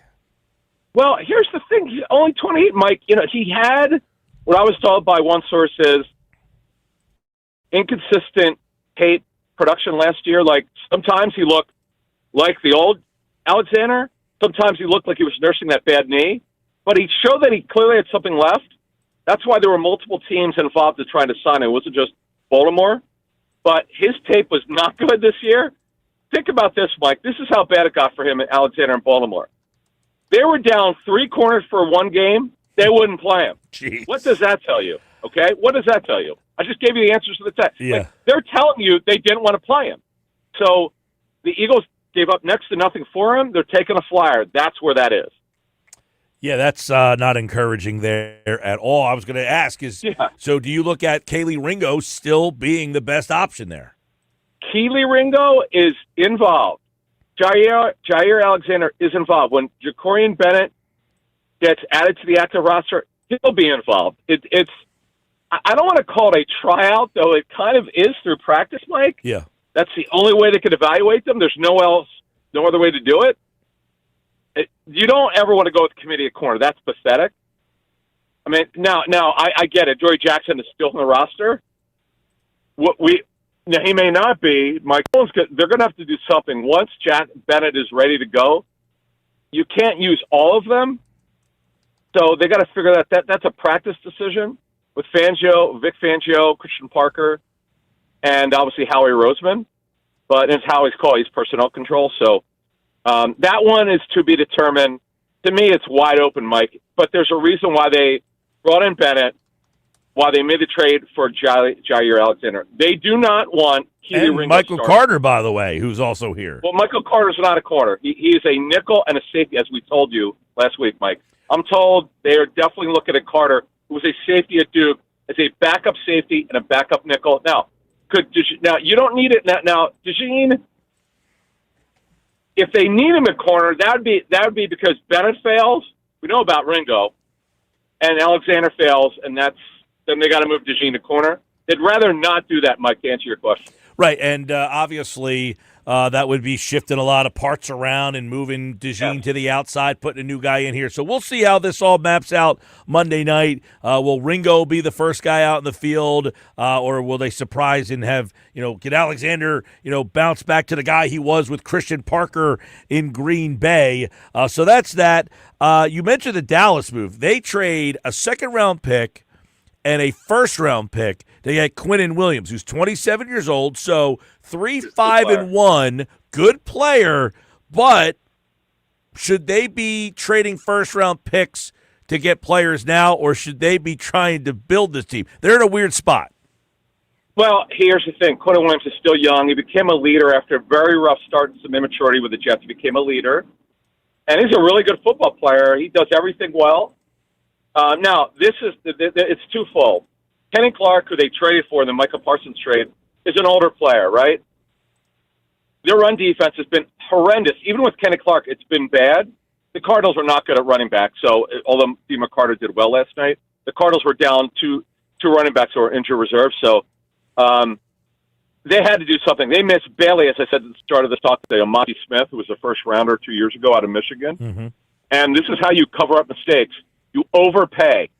and they had to do it. And Jerry Jones, look, he got the draft capital and the Michael Parsons trade, and they felt they could do this. Look, this helps us for the future. Yeah, Quentin Williams is a really good football player, but they've got major problems in their secondary corner. They're not good at corner. They know this. They're a bad football team. The Eagles are going to have a cakewalk unless they suffer major injuries to win the division. But this is a trade more for the future, to be honest with you. All right, and then the Jets, I mean, they've got now 5 first-round picks between 26 and 27. But the interesting part for me here is, you try in the draft to get a top-flight corner, a very good interior defensive tackle. And that's what you did, and then you trade him so you could do what? Try to get another corner, and you're not going to get 2 guys better than those 2. It's just a weird situation, but they need to get a quarterback. Well, they totally missed. Darren Mucci, the GM, totally missed on Justin Fields, who, by the way, the $30 million guaranteed, $20 million this year, $10 million next year. Good luck. So they don't have a quarterback for the future. They're very bad at receiver, other than Garrett Williams. Garrett Wilson is really good. And then, look, Mucci didn't draft Quentin Williams. He didn't draft Sauce Gardner. Now, that was a huge, huge payment by Chris Ballard, the GM of the Colts, who is fighting to keep his job. Jim Irsay, the guy who hired him, passed away, and his daughters are running the football team. It's not a given he'll be back next year. The Colts have come out of nowhere, Mike, to be one of the best teams in the National Football League. They're the best now in the AFC by record. So they were really bad at corner. They, too, missed on Juju Brents, a second-round corner who was a starter. Then he got hurt, and they cut him earlier this year. They cut him after 2 seasons. Mike, when you miss in first and second-round picks, this is when you start covering up problems and mistakes.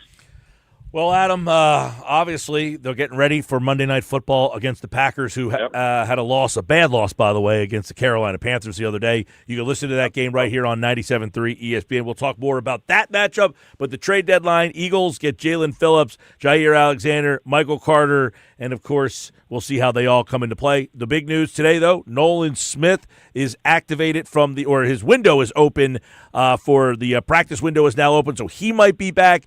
And we'll see how that all unfolds. Howie Roseman is coming up momentarily here. We'll have that for you on the Sports Bash. This has been Football at 4. Thanks, Adam. Thank you. All right. Well, Howie Roseman steps to the podium. We'll have him for you here on the Sports Bash live on 97.3 ESPN. And Football at 4 is powered by the Inside the Birds podcast. It is brought to you by the Fanatics Sportsbook at Ocean Casino Resort in Atlantic City. All right. When we come back, Howie Roseman, Philadelphia Eagles GM, did he try to make other calls? Did he try to get anything else? Did he take calls on A.J. Brown? You'll find out coming up next.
All right, 421. Howie Roseman set to come to the podium in just a moment. We'll have it for you here on the Sports Bash Live 97.3 ESPN.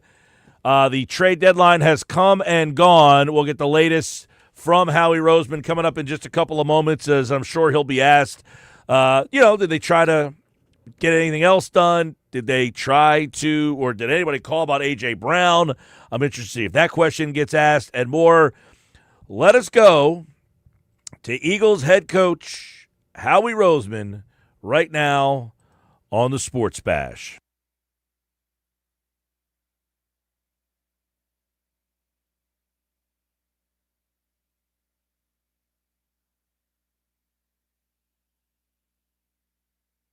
In and live with these guys really helped us get a sense of who these guys are, not only as players, but as people too, which is always important when you're bringing in guys in the middle of the season.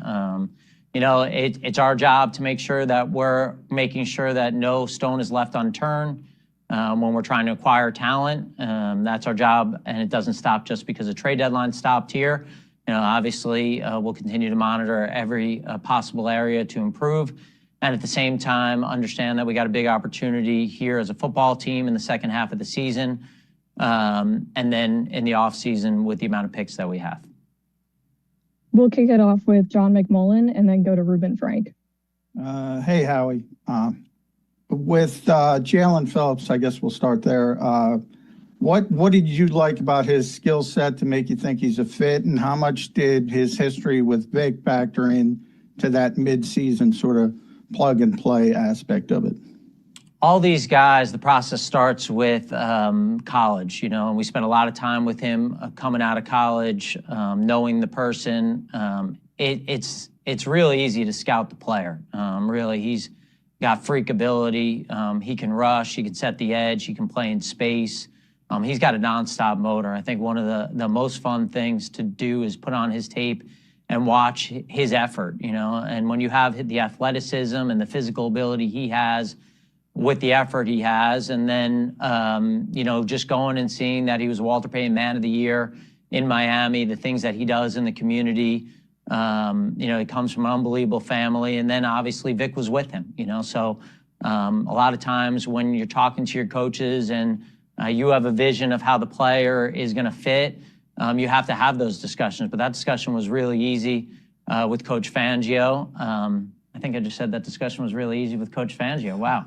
I think that it was just for us, where we are as a team, what we believe in is important to winning a world championship and to being a great team. It really wasn't a hard trade to make. We'll go to Ruben and then Tim McManus. Hey, Howie, along those lines, can you just speak in general about what you have at the edge now with Nolan coming back soon, his window opening with BG back in the mix, and just that whole room, what you like about it? Yeah, I add in Jalix there, obviously, Ruben as well. And, our best teams, we've been fortunate to be in 3 Super Bowls over the last 8 years, and they've been led by our front. And you can never have enough pass rush. You can never have enough cover corners, and they're hard to find. And so getting another player who can get pressure on the quarterback in key situations, those guys are always going to be paramount to our success.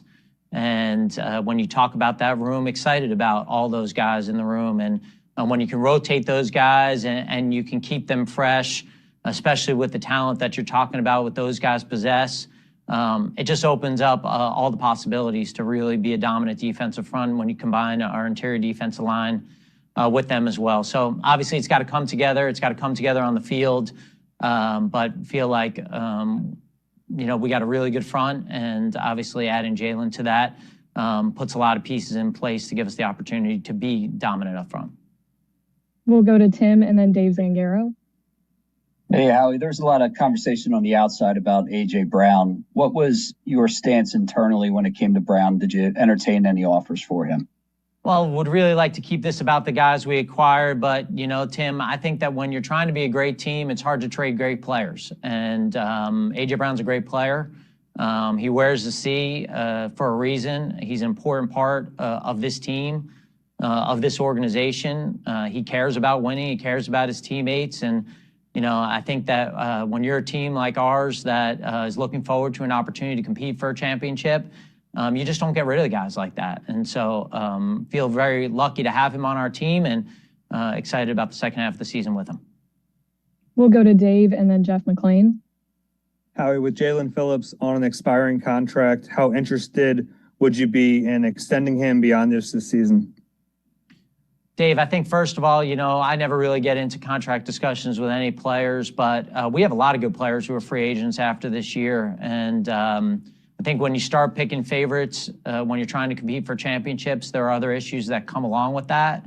And so, I think there's going to be plenty of time to handle our business, however long this season lasts, and hopefully it's a very long time. And we'll deal with all that when the time comes.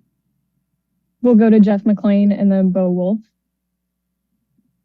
Howie, just a philosophical question. I know that you've added now the edge rusher group, but if you look at your positional spending, it's compared to years past, you're spending a lot less at edge rusher, much more at inside linebacker. Is that just kind of a reflection of, Vic and the scheme, or is that just the way things have played out this year? Is there a picture of you, Jeff? I don't see a picture. No picture? I'm trying to find I believe there is. I'm trying to find him, Emily. You see him, Bob? I don't see him. You see him? No. I don't. You might be on a different page. I don't see you either, Howie. Well, that may be to your benefit. Anyway, so I think that when you look at that, sometimes it's a factor of rookie deals, right? You talk about our edge rushers, and obviously you got Jalix and Nolan on rookie deals. Zach was obviously a free agent here. But when you really look at these inside linebackers, I think sometimes the conversation is, have we changed what we believe in? And when you look at our inside linebackers, these guys can affect the passing game. They can affect the passing game, rushing from depth. They can reset the front by coming up on the edge. They can play in space. They can cover people in space. And so, we believe that it's really important to affect the passing game. And so it really hasn't changed our philosophy and what's important in winning and losing. I think those guys are big-time players at the inside linebacker position. We've been fortunate to have good players at that position here over the last couple of years. And so I don't think it resets really what we're doing. And I think some of the timing about the resources comes on rookie contracts. Did I answer that question? Jeff? Hello? Sorry, I was muted. Sure. Did you want to follow up? Because I was more into my joke of finding you. I think I may have forgotten some of the question. I also want to know how much Vic factors into that. He joked last week that his input is minuscule, but if you look at the way the roster is built, and Jalen, obviously a player that he played for, it seems like minuscule is underestimated. He's underestimated his influence. Well, minuscule, I don't know that there's an adjective lower than minuscule. So I think that would certainly, that would not be fair to say that his influence is minuscule. We talk a lot about a lot of things, and but I'd say there's a lot of trust, and I think that he's got a lot of trust, just like I got a lot of trust for him and what he's doing. And so I feel fortunate to have that relationship with him. We'll go to Bo and then Ed Kratz. Hey, Howie, on the other two trades, how differently do you feel about the cornerback group today than you did a week ago? And was moving Cooper to the outside a part of the calculation in these moves? Yeah, I think the first half of the season showed us how important corner depth is. We had a bunch of games here where, we didn't have our full complement of guys, and it's a position that you need to have a bunch of guys here for the amount of games that we're trying to play. And so when these opportunities came about, first with Michael, Michael's another guy that we knew really well coming out of college. And then just like Vic with Jalen, obviously Joe Douglas is here, and he had a lot of experience with the person. And so, when you go and you watch someone and then you go talk to someone who's been with someone whose opinion you trust, whether it's Vic or Joe or CP with Jair, and you see things the same way and they're telling you about the person, that makes you more confident in what you're getting. And, what we're really trying to do is we're trying to be able to match up with all kinds of shapes and sizes at the wide receiver position in the secondary. When you have guys who can do that, it just gives you so much flexibility. When you're going to play different teams and the different types of receivers they have, the different types of tight ends, even backs coming out of the backfield. And when you talk about Michael Carter, the guy has played an elite level inside. So that gives you flexibility there. Incredibly sharp guy. Joe Casper coached him at Duke. He could play safety, which is really important. I think that, we've always had that piece of a guy who could play nickel and also come into the game and play safety. Last year we had that with Avante. And so it gives that flexibility. Obviously, Coop, incredible player and somebody who can play really anywhere in the secondary. So it gives you those matchups. Did you just ask about Michael or you asked about both pieces? Just how differently you felt about the room in general with those guys, but yeah.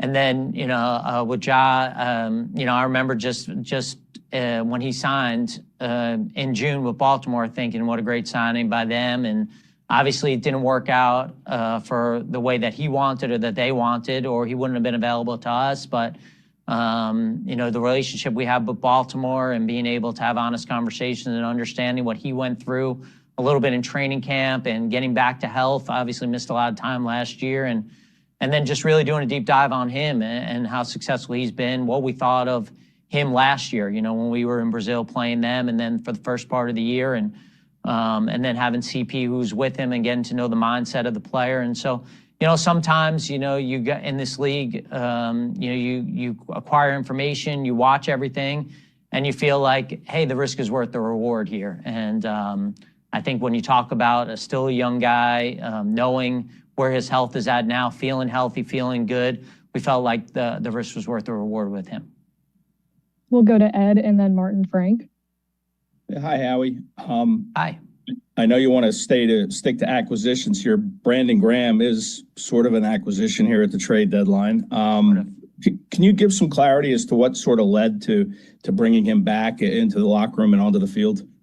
Yeah, I know when we talked in August, I think it was in August, even though it seems like a lifetime ago, I kind of joked that, we weren't fully ready to hand over the keys. And that was because felt like there was still meat on the bone in terms of trying to acquire players and understanding the resources that we had in terms of draft picks to possibly do that. And before the season started, before we went down any path, I called BG. I mean, fortunate really to have special relationships with a bunch of guys here, and BG was my first pick. And so just reached out and said, hey, we're in the market for an edge rusher. How are you feeling? And at the time, he just felt like that wasn't the right timing for him. Hadn't really contemplated, was doing a bunch of other things.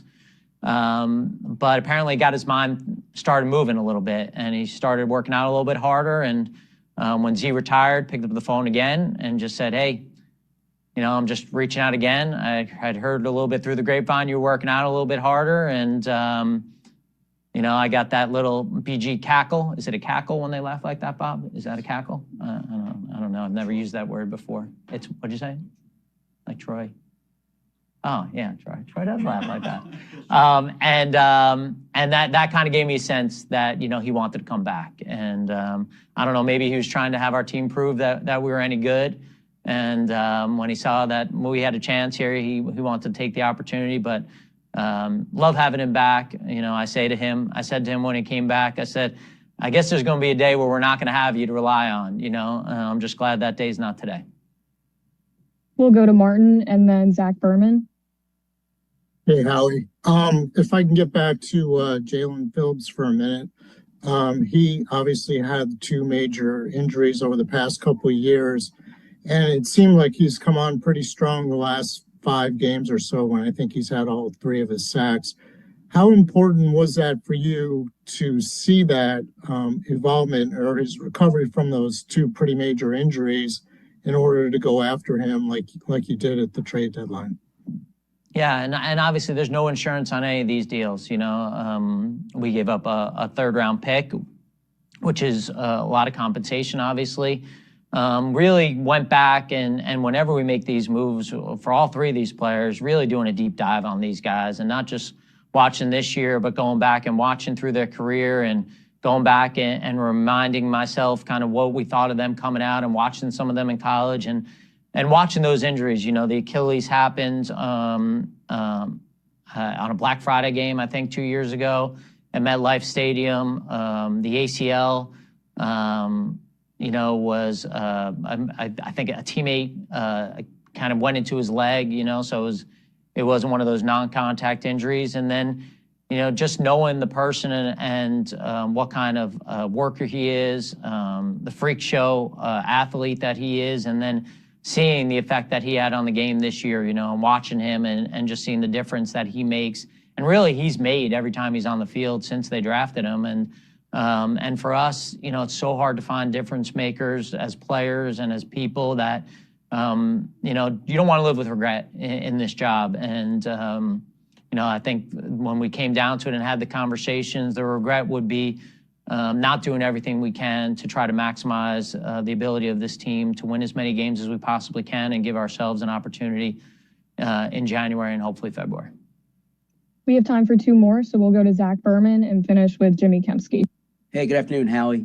Even by your standards, this has been an active 3 months, 9 trades since the start of camp, 3 in the past week. What circumstances were unique this year? And then specific to the past week, were there prevailing lessons from how you navigated the past trade deadlines as a Super Bowl contender? I think it first starts with an overall philosophy that, you know, we could upgrade every spot. We can upgrade every spot, you know, on our practice squad, on our 53-man roster, with that mentality, looking for any edges, you know. So if there's an incremental difference in a player, we owe it to our team, to our fans, to our building, to our owner to do that. And sometimes these opportunities, you know, come at positions that maybe we don't perceive as needs, but feel like, you know, it's hard to acquire talented young players. You know, I think when I look at Tank Bigsby, you know, I'm happy with our running backs. You know, obviously think we got the best player, you know, in the world at that position. Love Will, love AJ. And when just evaluating Tank and the skill set that he had, just felt like, you know, it's hard to find guys like that on rookie deals who have that level of explosiveness and that talent in their body. And so, you know, may not screamed like a need, but for us, felt like, you know, we have to continue to add talent. We're playing a long season. Depth is important. Having really good players everywhere along your 53-man roster is important. And so I think it starts with really that mindset and that attitude, but with the same, you know, balance, you know, because you're trying to balance everything like a seesaw, understanding that we're going to have needs coming forward. And we don't want to give up picks just to give up picks. And so, you know, I look at it, I feel like, you know, we went in and in August, you know, getting Fred, big move for our football team.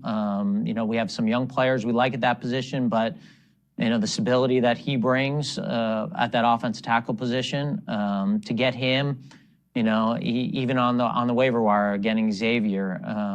Give me some more moves, Zach, so I don't forget.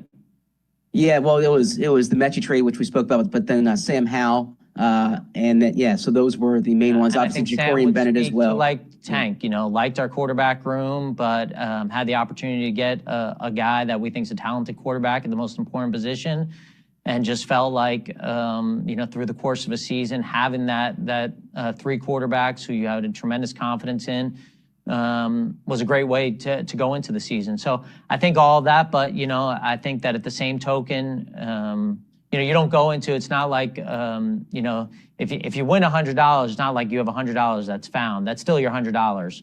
And so for us, just because we had a lot of picks, we weren't trying to be aggressive with the picks just to get rid of them. You know, every trade had to have the right value.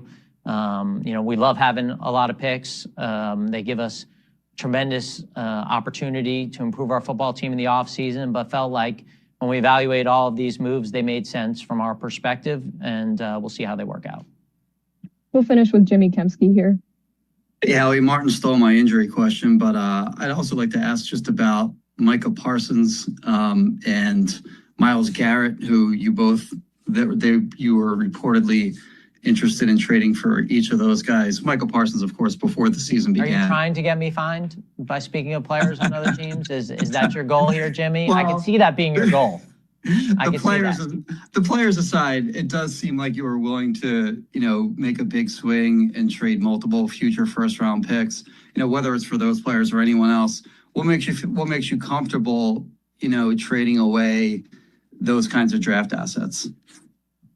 I feel like when there's opportunities to be aggressive for the right players, we're not going to sit on our hands. I don't think that you have great success without taking great risks at times. They got to make sense in terms of the risks that you're taking. And so, we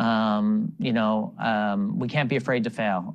I think for a lot of times, for you to get to the top, that you got to be willing to take chances that, may look controversial at times. And so if there was an opportunity to do that, we thought gave us also an opportunity to be the last team standing, put confetti on our head, we're going to go aggressive in that direction. I feel like that's the right way to operate our team.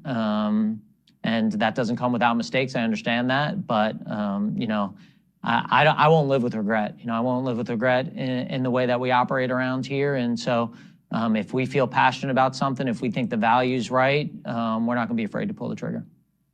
Thanks, Howie. We appreciate your time as always. Thanks, guys.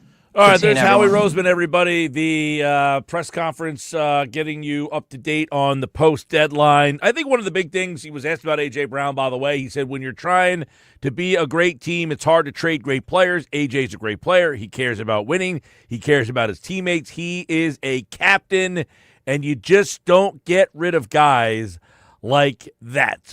I don't think they ever had any intention of trading A.J. Brown, but you take a look at the way he answered that question, it's hard to trade guys like that. Did he get any calls? He didn't really say anything about that. He said, I'd rather talk about the guys that we got here today. One thing that I thought that stood out, getting corners, cover guys, it's a hard thing to do. They added two. He spoke more glowingly about Michael Carter, it sounded like, as a safety possibly. He said an elite slot guy. Did I hear that right? I thought he called him elite as a cover slot guy. So we'll see how that all plays out. Plus, Nolan Smith, the practice window has been open on him, so he could play on Monday night, which we talked about yesterday on the Sports Bash with Jeff Mosher. But it looks like Nolan Smith is going to practice. The practice window should be open, and maybe he'll be able to play on Monday night. He asked about Jalen Phillips. The one thing he did talk about with Jalen goes back to the draft, and he talked about how a man of the year, keep that in perspective as well. All right, big audience today. Looking forward to the 5 o'clock hour. One Thought Every Game with KC Joyner's on the way. We'll get his thoughts on how Jalen Phillips fits in. Does Jair Alexander have anything left in the tank? Michael Carter as well. That all coming up at 5 o'clock, plus a later edition of the Nuggets today. Howie Roseman bumped the Nuggets. How does Nuggets feel about being bumped by Roseman? That's still coming up next on the Sports Bash. We'll get another chance for you to qualify for 99 bottles this hour as well. Sports Bash Live, 97.3 ESPN.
All right, 449 Sports Bash Live, 97.3 ESPN, the 97.3 ESPN free mobile app.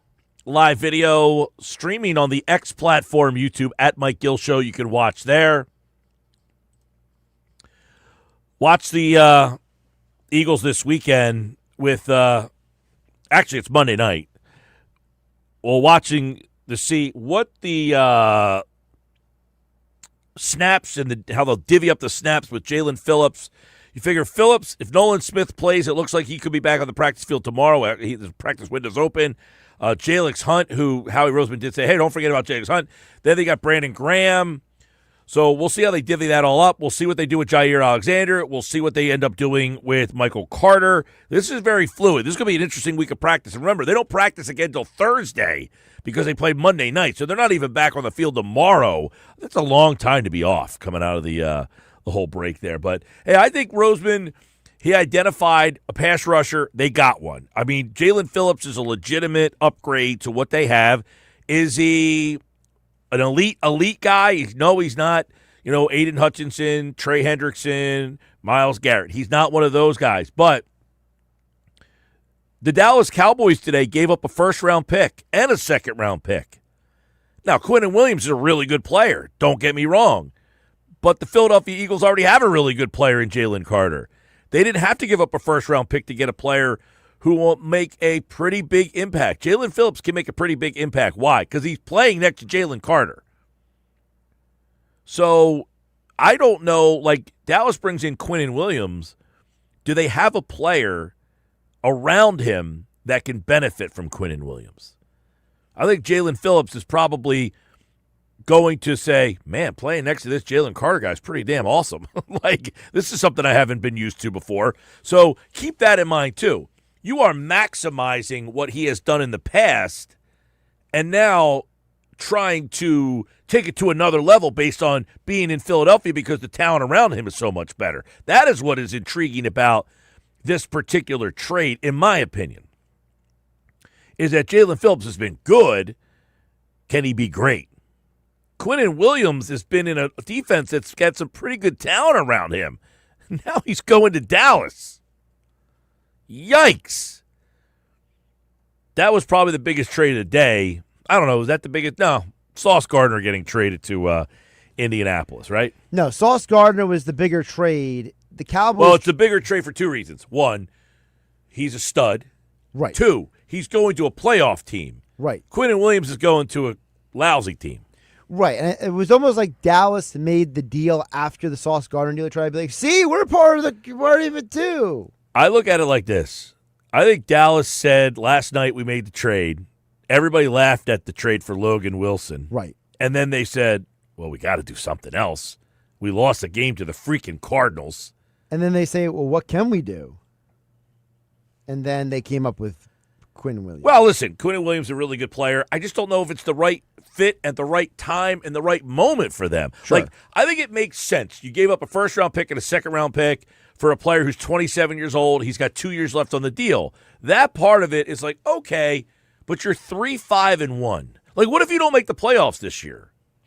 You have Quinnen Williams for next year. Okay, you do have Quinnen Williams for next year, but now you don't have a second-round pick next year, and then the following year you don't have a first-round pick.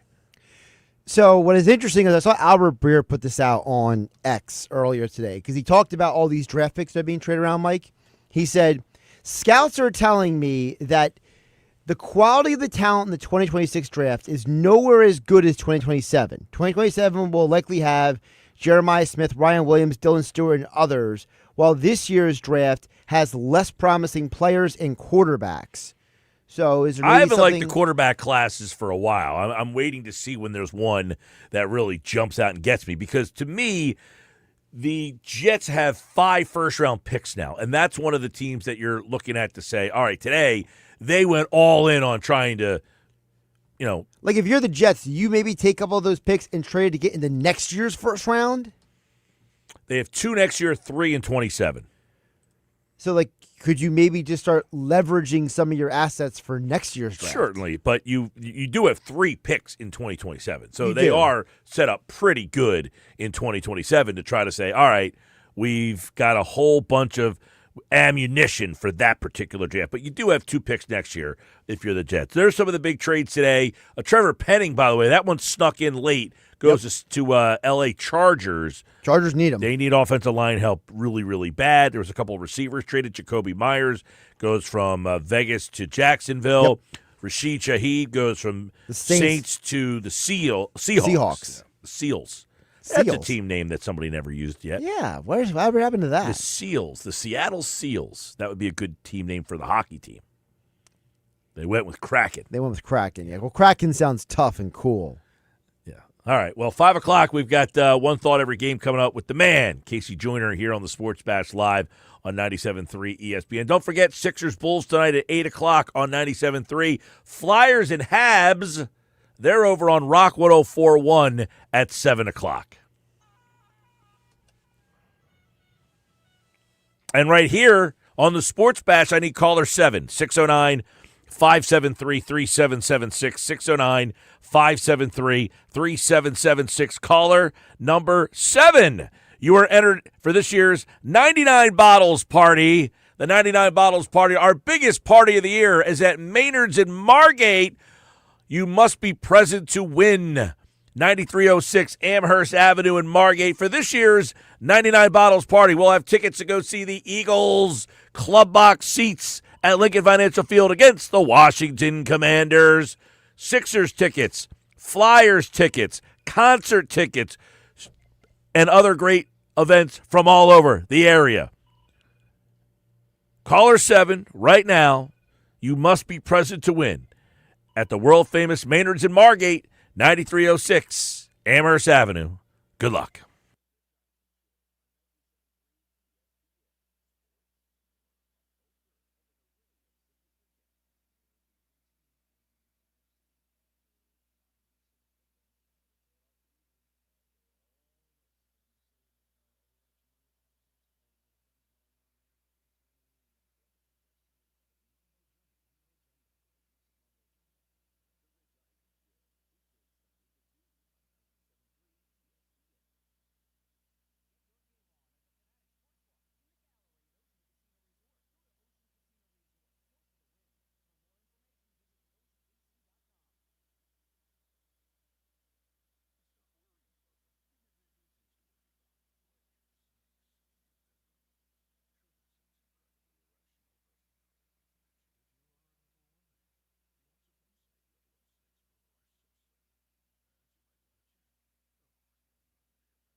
At 5:01, Sports Bass Live, 97.3 ESPN. The drive home, final hour of the show. Yes, leading you tonight to Sixers basketball, 8 o'clock tip time on 97.3 ESPN. Flyers hockey on our sister station, Rock 104.1.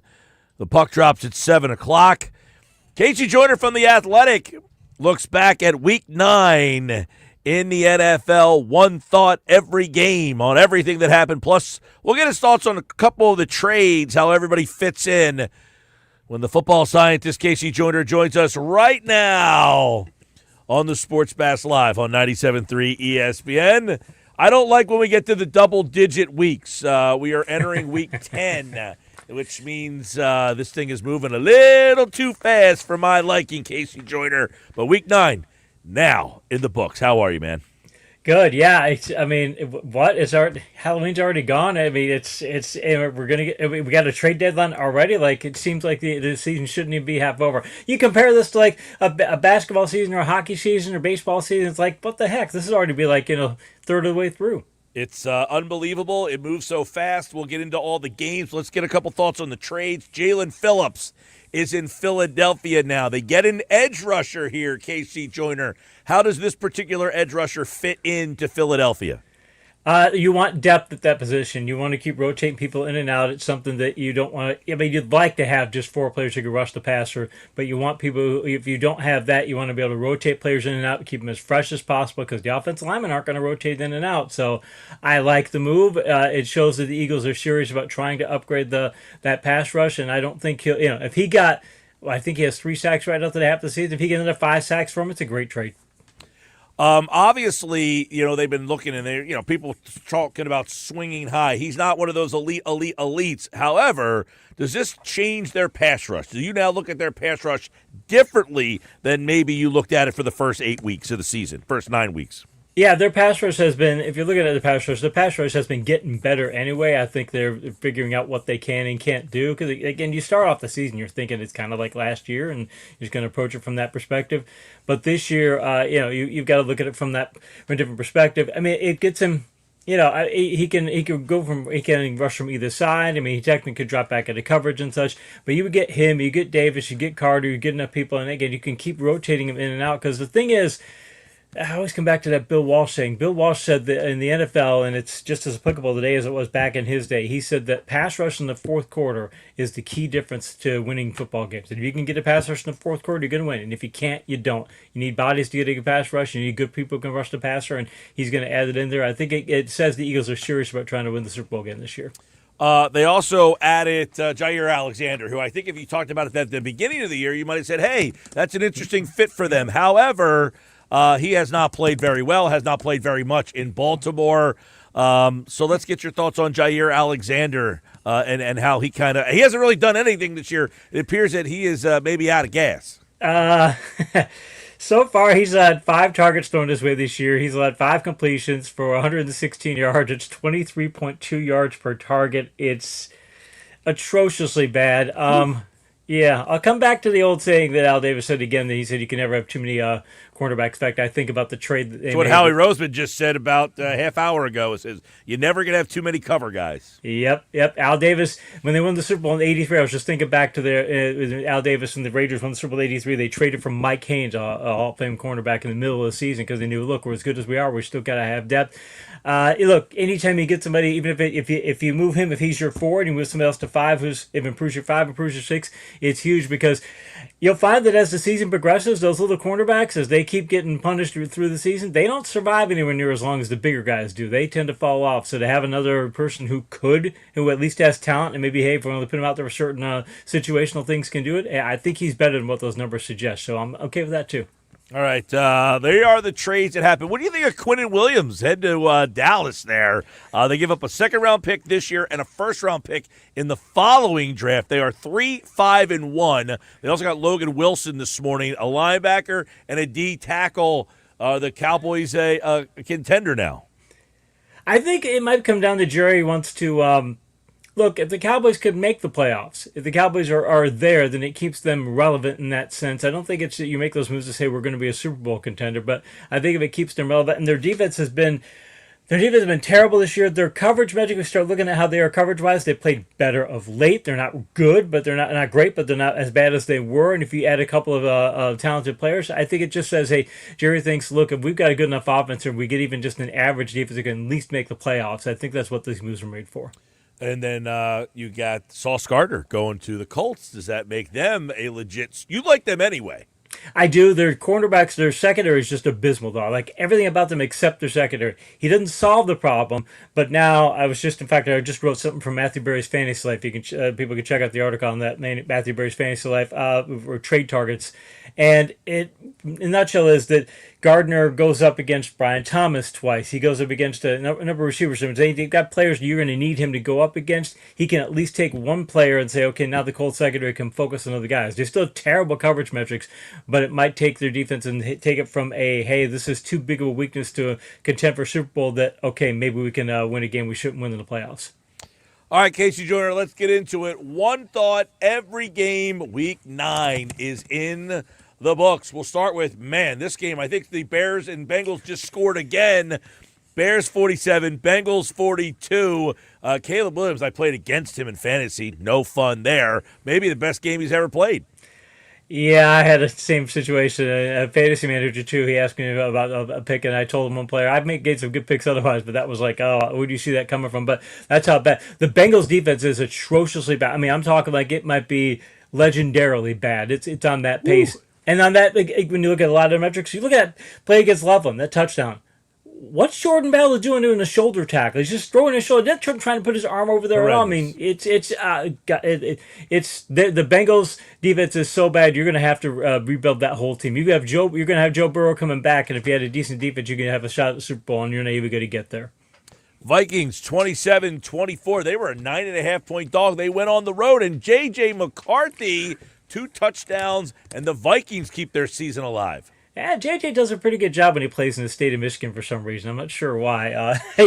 He's not a great quarterback, but only 143 yards passing, but 2 touchdowns passing, 1 touchdown rushing. The Lions, they're banged up at the offensive line, and they can only do so many things in a banged up secondary, and the Vikings were able to stay in there. I mean, it says something. I think it says something for the Vikings. Maybe they're better than what we think they are, and the Lions, those injuries, again, just like last year, they're going to catch up.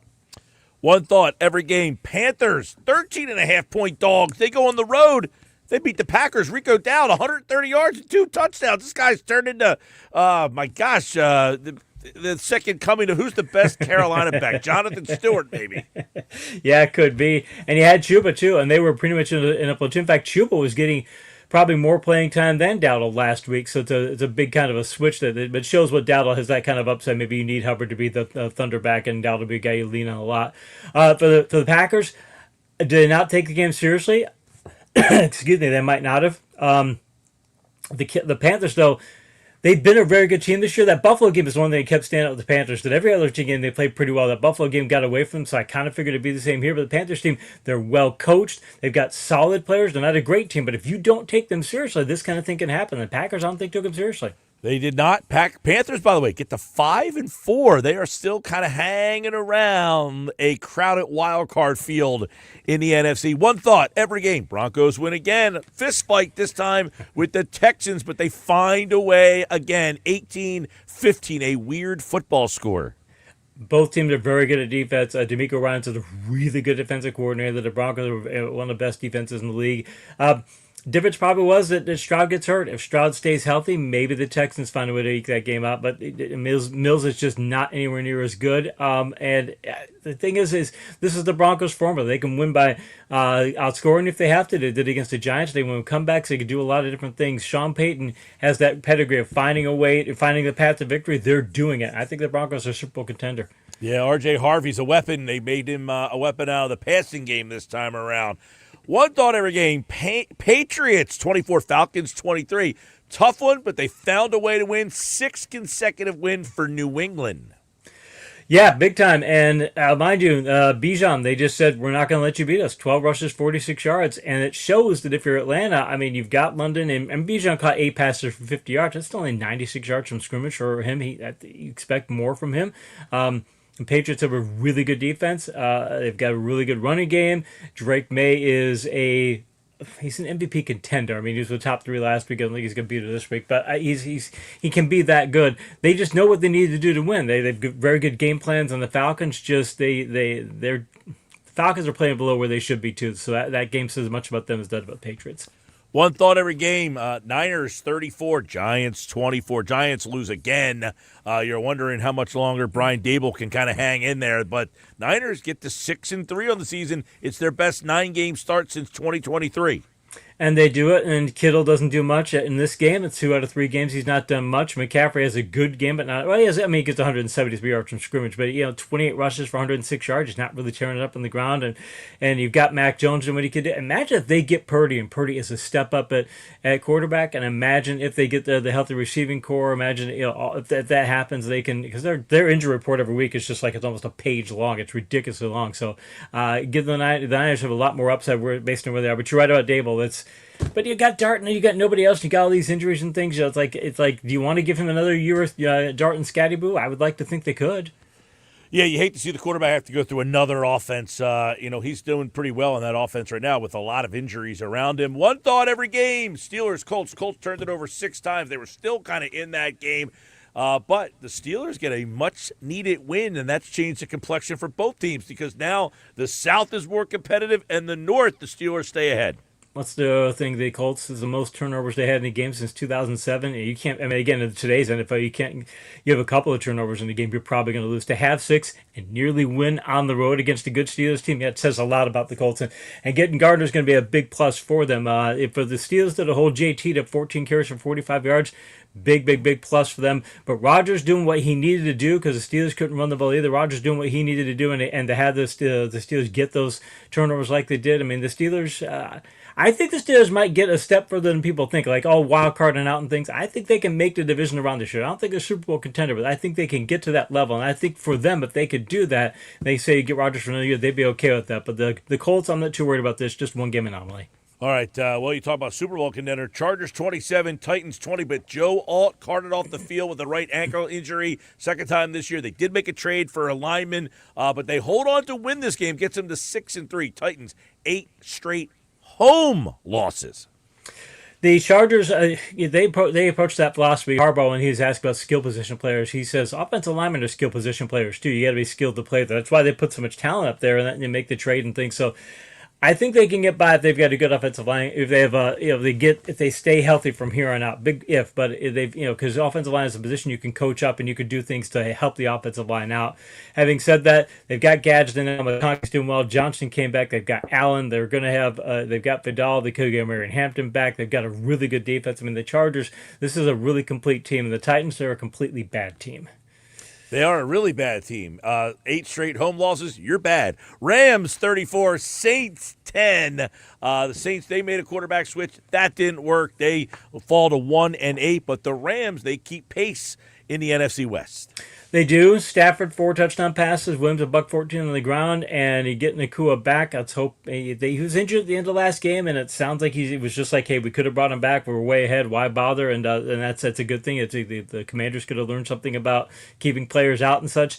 But the Rams have all those players. They're playing really well on defense. Some of their cornerback metrics are exceptional, and some of their deep coverage metrics are exceptional. So you're looking at it going, the Rams get so much attention to their offense, but their defense, as I said, they're playing really, really well. I mean, the Rams, I won't be surprised to see if they play at this level for going through the rest of the year, if they make a really deep playoff run, maybe even be a Super Bowl contender. Yeah, Puka Nacua back, 7 catches, 95 yards. They got a really good duo when those guys are going. One thought every game. KC Joyner from The Athletic. Overtime for this one. Jags 30, Raiders 29. But the Jags, they get to 5-3 with the win. They do. I give the Raiders credit. Hey, you go for the win, and why not? I mean, the kind of season you're in, you need to do that. They didn't get it, but they go for the win. And Smith, sure, he threw another interception. He just has to throw at least one every game because it's just not the Raiders if he doesn't do it. But 4 touchdown passes, big, and Brock Bowers coming back and doing what he did.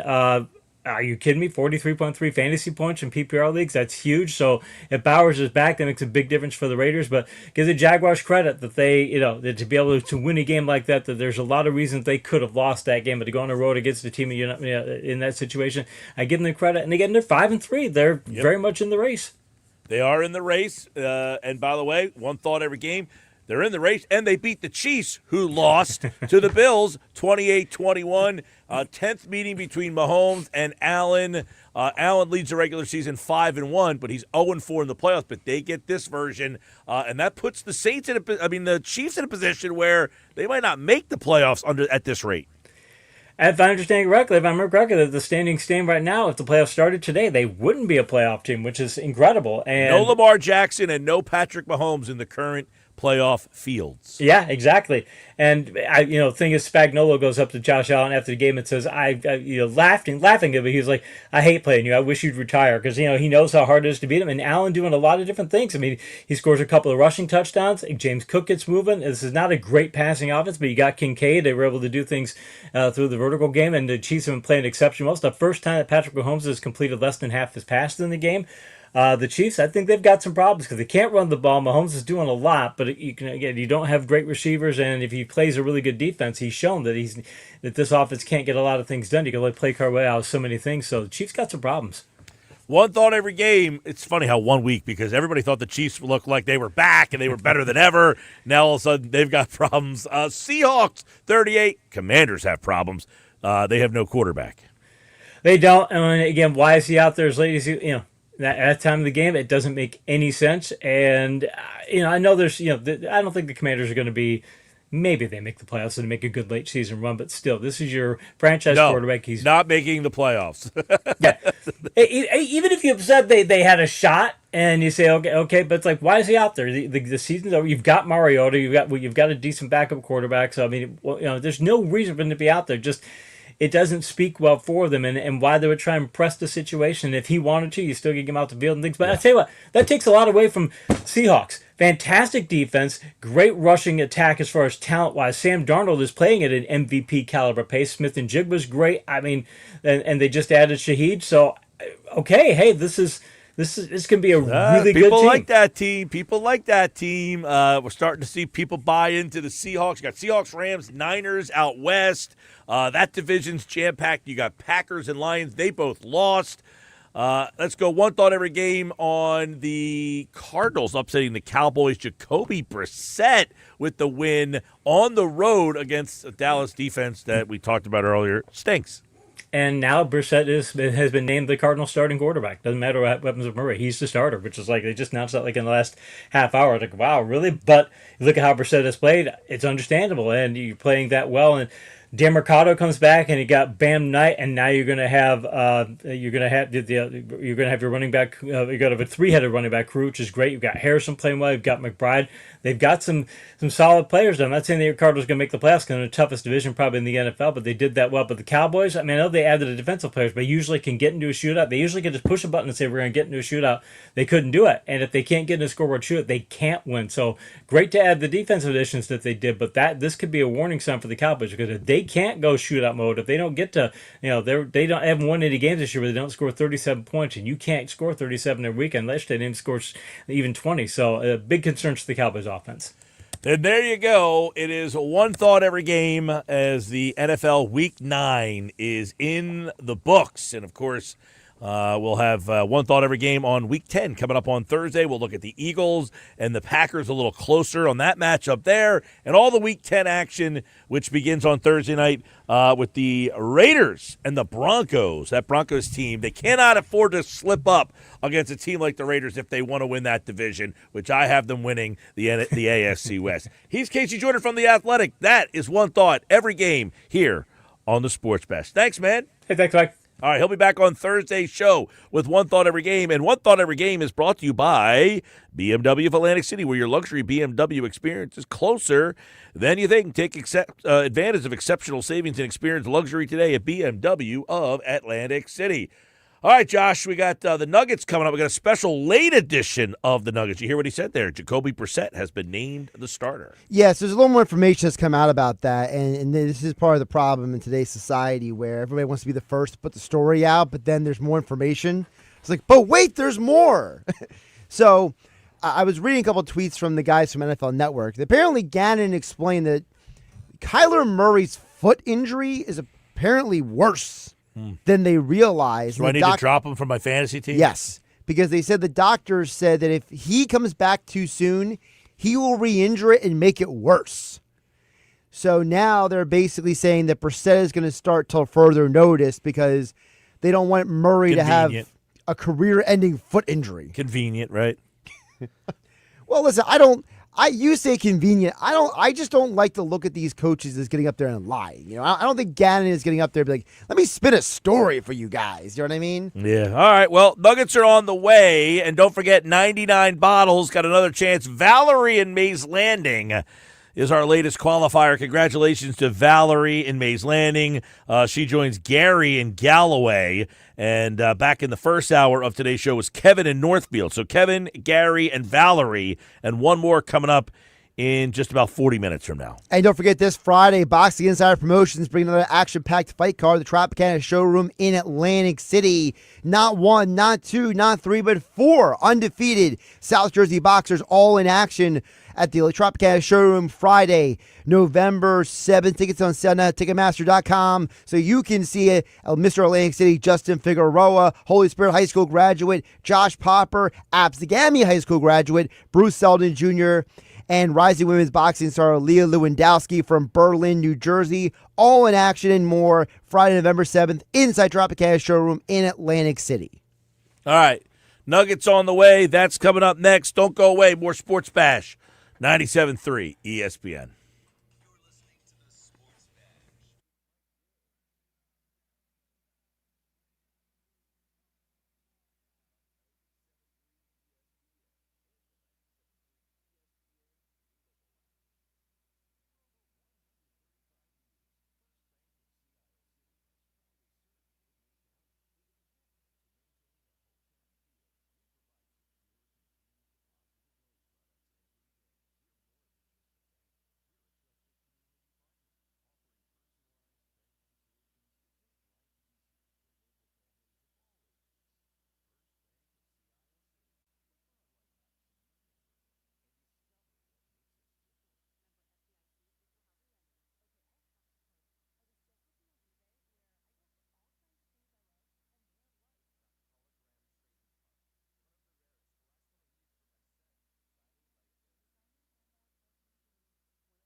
All right, don't forget, 8 o'clock tip tonight for the Sixers. Tom McGinnis on the call, 97.3 ESPN. Flyers on Rock 104.1. That is a 7 o'clock puck drop. You can listen to it over on Rock 104.1 and on the Rock 104.1 free mobile app. Time now for the Nuggets. Nick Earnshaw, a special late-night edition of the Nuggets here with Earnshaw. Howie Roseman bumped you. You got bumped by Howie Roseman today. How do you feel about getting bumped by Roseman? You know, I'm okay. You know, one of the greatest executives in sports history to get bumped by him. I feel honored. I mean, there's nothing better than getting bumped by Howie Roseman. He had a lot of great things to say. They make a ton of trades. I'm okay with it. I'm cool with it. Get bumped to 5:30. I guess this is a little bit better of a time slot. I don't know, 4:30, 5:30. Let's join the 5:30 crowd. I'm excited to be here, everyone. Yeah, well, Roseman, I don't know if you heard Jim Bowden said this. He said the Colorado Rockies should hire Howie Roseman to be their next GM. He thinks he's the best GM in sports, and that's the only way the Rockies could compete in that division with the Giants, Padres, Dodgers, obviously, and the Rockies. He thinks that they would have to get Howie Roseman. Yeah, they'd have to make him switch sports, right? And I don't know if that'll happen. He just continues to work. And, you know, that leads me into nugget number one here, Mike. And, you know, Jalen Phillips, he comes in, Phillips comes in from Miami. Johnny Airport. How about it? Johnny on the spot. John Clark was able to catch up with him. Take a listen to what the newest Philadelphia Eagles acquisition had to say about playing under his former defensive coordinator, now defensive coordinator once again. Take a listen. Yeah, I love Vic as a person and as a coach. So like you said, I had some good success with him. Excited to get back into his system and play with the other guys on the defense too. I'm going to, come in, be a humble worker, earn the guys' respect, earn the fans' respect, just come in and do everything I can to support the team. I want to be able to fly around and make plays. So there you have it, the newest Philadelphia Eagle. And, I saw some chatter on social media there, Mike Gill, that the Eagles posted him as an outside linebacker, right? I wonder if there's any merit to that and how they're going to utilize Phillips as well. Well, these edge rushers, defensive ends, edge, outside linebackers, they're all just guys that rush passers. So, in that respect, I don't know where – I'm just interested in terms of whose snaps get cut into, right? Is it Nolan Smith? Is it Jalix Hunt? Which kind of side does he kind of get more of his action from? And what does that do to the guy? Do they rotate all three of those guys and just kind of keep them fresh and rocking and rolling? I do like what he said, though. I'm, humble. I'm going to, keep, rushing the passer. But the fact that he played for Vic Fangio in the past, he knows this defense already. So a lot of times in these trades, you don't see NFL trades a lot because it takes a while for the guy to learn the defense. He should come in with Vic Fangio's playbook already kind of tattooed to one side of his brain somewhere. So he should come in and have the terminology down, set, ready to go. Yeah, he should be ready to rock. I think this was a good move, and you and I talked about it yesterday at length during the Nuggets. You, Pete G, and I, Cheap Seats Pete. He was joining in on the conversation. This is you think it's a ground rule double. I think it could be a triple. This is essentially, I think if he can stay healthy, this is a massive move because they are lacking at the edge rusher position, especially with Nolan Smith being out. They have had nobody. Zadarius Smith retiring out of nowhere. This adds so much to them, and you can get more out of him because you have guys like Jalen Carter maybe getting doubled, right? When Nolan Smith comes back, that helps you. Maybe you can play him on opposite sides. That is huge for the Birds to get a guy like that into the mix. And also just adding to the cornerback room, right? Michael Carter II. We know Howie Roseman said, hey, maybe they can utilize him at safety as well. So we'll see how they get creative with DeJean now out there. And now you have Jair Alexander, Carter II. This guy just does not stop in Howie Roseman. I'm okay with getting bumped with him, but they made some low-risk, high-reward type of moves. And that's what needed to happen at this point. What grade would you give him? I'd give him probably an A-, B+ range right now. Who, Howie? Howie. Yeah, first off, I said my initial grade is a ground rule double, but this could be as much as a home run if he plays well next to Jalen Carter. I said initially that's kind of my view of this. This isn't Myles Garrett. That's a grand slam. Trey Hendrickson, Aiden Hutchinson, those guys are home runs. Right now I go ground rule double, but I think this could be a home run if he's healthy and playing next to Jalen Carter takes him to another level. So those are the things there. In terms of Howie Roseman, yeah, he made some decisions in the offseason that have not worked out really well. The corner spot, he kind of left that barren. Yep. Now he went out and got Michael Carter to try to play slot. He went out and got Jair Alexander. I don't know that that's going to do anything for this team. So that second corner spot, they never really addressed adequately enough. You've got they brought in a bunch of different guys that just, they made the trade for John Mechie. That didn't work. Tank Bigsby, I know he had one good week. Let's see what happens moving forward. So he's kind of been uneven, but for the most part, look, they drafted really well. I still would say that for this overall season, probably about a B+. I mean, with the trades, the way the team's going, some of the ways that he manages the cap, all those things. I mean, Roseman he's not his best job, but he's trying to, kind of fix some of those problems. I can't grade him on Jair Alexander and Michael Carter quite yet because those guys have no role or don't even, there's a good possibility that they could look at Jair Alexander in practice this week and then cut him and just say, all right, I know why that Baltimore didn't want to use him. We talked to KC Joyner last segment. So far this year, 5 targets at Jair Alexander, all 5 passes completed. We were talking about this yesterday with Jeff Mosher. Baltimore had a game in which they lost 3 corners and still didn't go to Jair Alexander. So he's been real bad. Yeah, I mean, he's been a healthy scratch 5 times this season. 5 times as a healthy scratch. Not good. Not good to say the least for Alexander, but you take a chance on him, especially when you pair him with his old defensive backs coach when he was in Green Bay. He was a Pro Bowler at that time. So we'll see. I mean, it's a low risk, high reward type of scenario. You make that deal 5 times, 6 times, 7 times out of the week, every single time. Yep. The Phillips deal, 3rd-round pick, yeah, I have no problem with what they did there, especially because they have multiple 3rd-round picks as well. Yep. All right, moving along. Nugget number 2. I do want to address one of the things and one of the quotes coming out of Howie Roseman's press conference from my, getting bumped to 5:30 today from 4:30.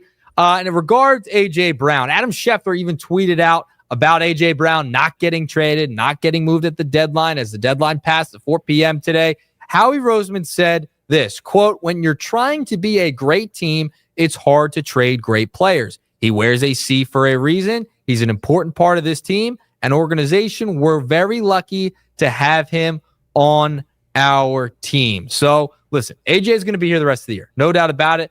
It's very difficult to trade that type of contract, first of all, with all the dead cap that you would get by trading him.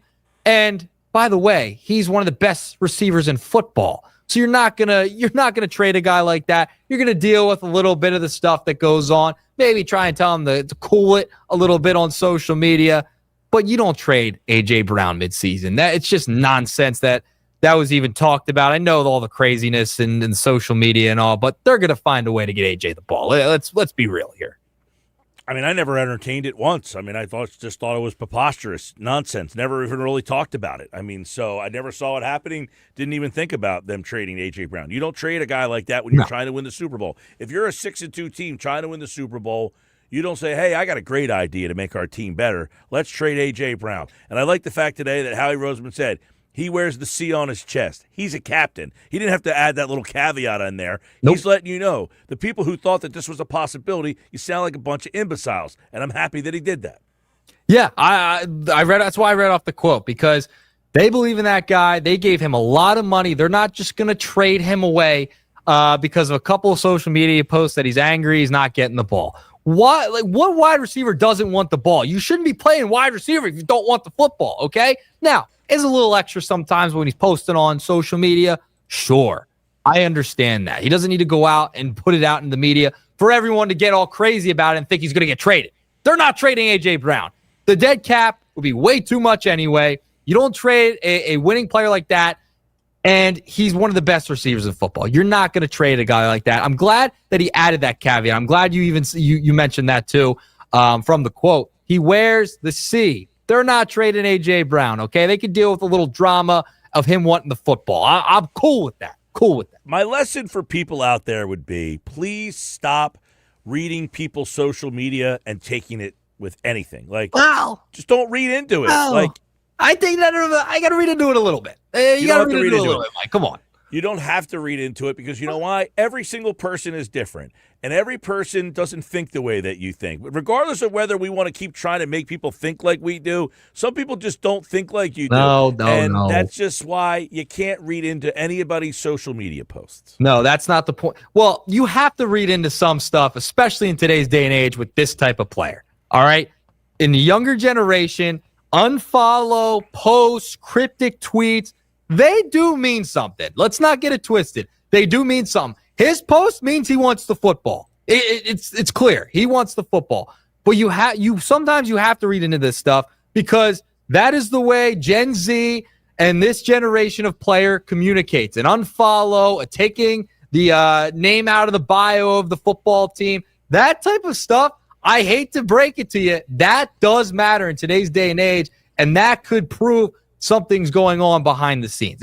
So I will read into it at times. I know you don't want to read into it. You're not a player podcast guy. That's why you have me here. I read into this stuff for you. I translate it as well as listen to the player pod. My point is this. My point is, yes, some people might tweet or do something, and it might mean something. But my point is stop reading into it because it's not all the time. So if you're reading into all of them, you're going to be a dog chasing your tail.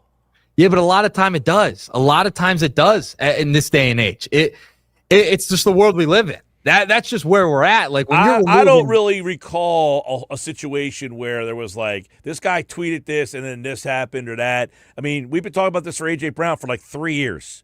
So you sound like everybody reading A.J. Brown's tweets sounds like a dumbass. And I think and I think it's a little bit of a troll from him, but it's clear that he just wants the football. That's what I've read into it, and that's what I think some people have read it. He just wants football. I don't think he wants out. I don't need to read his Twitter account to know he wants the football.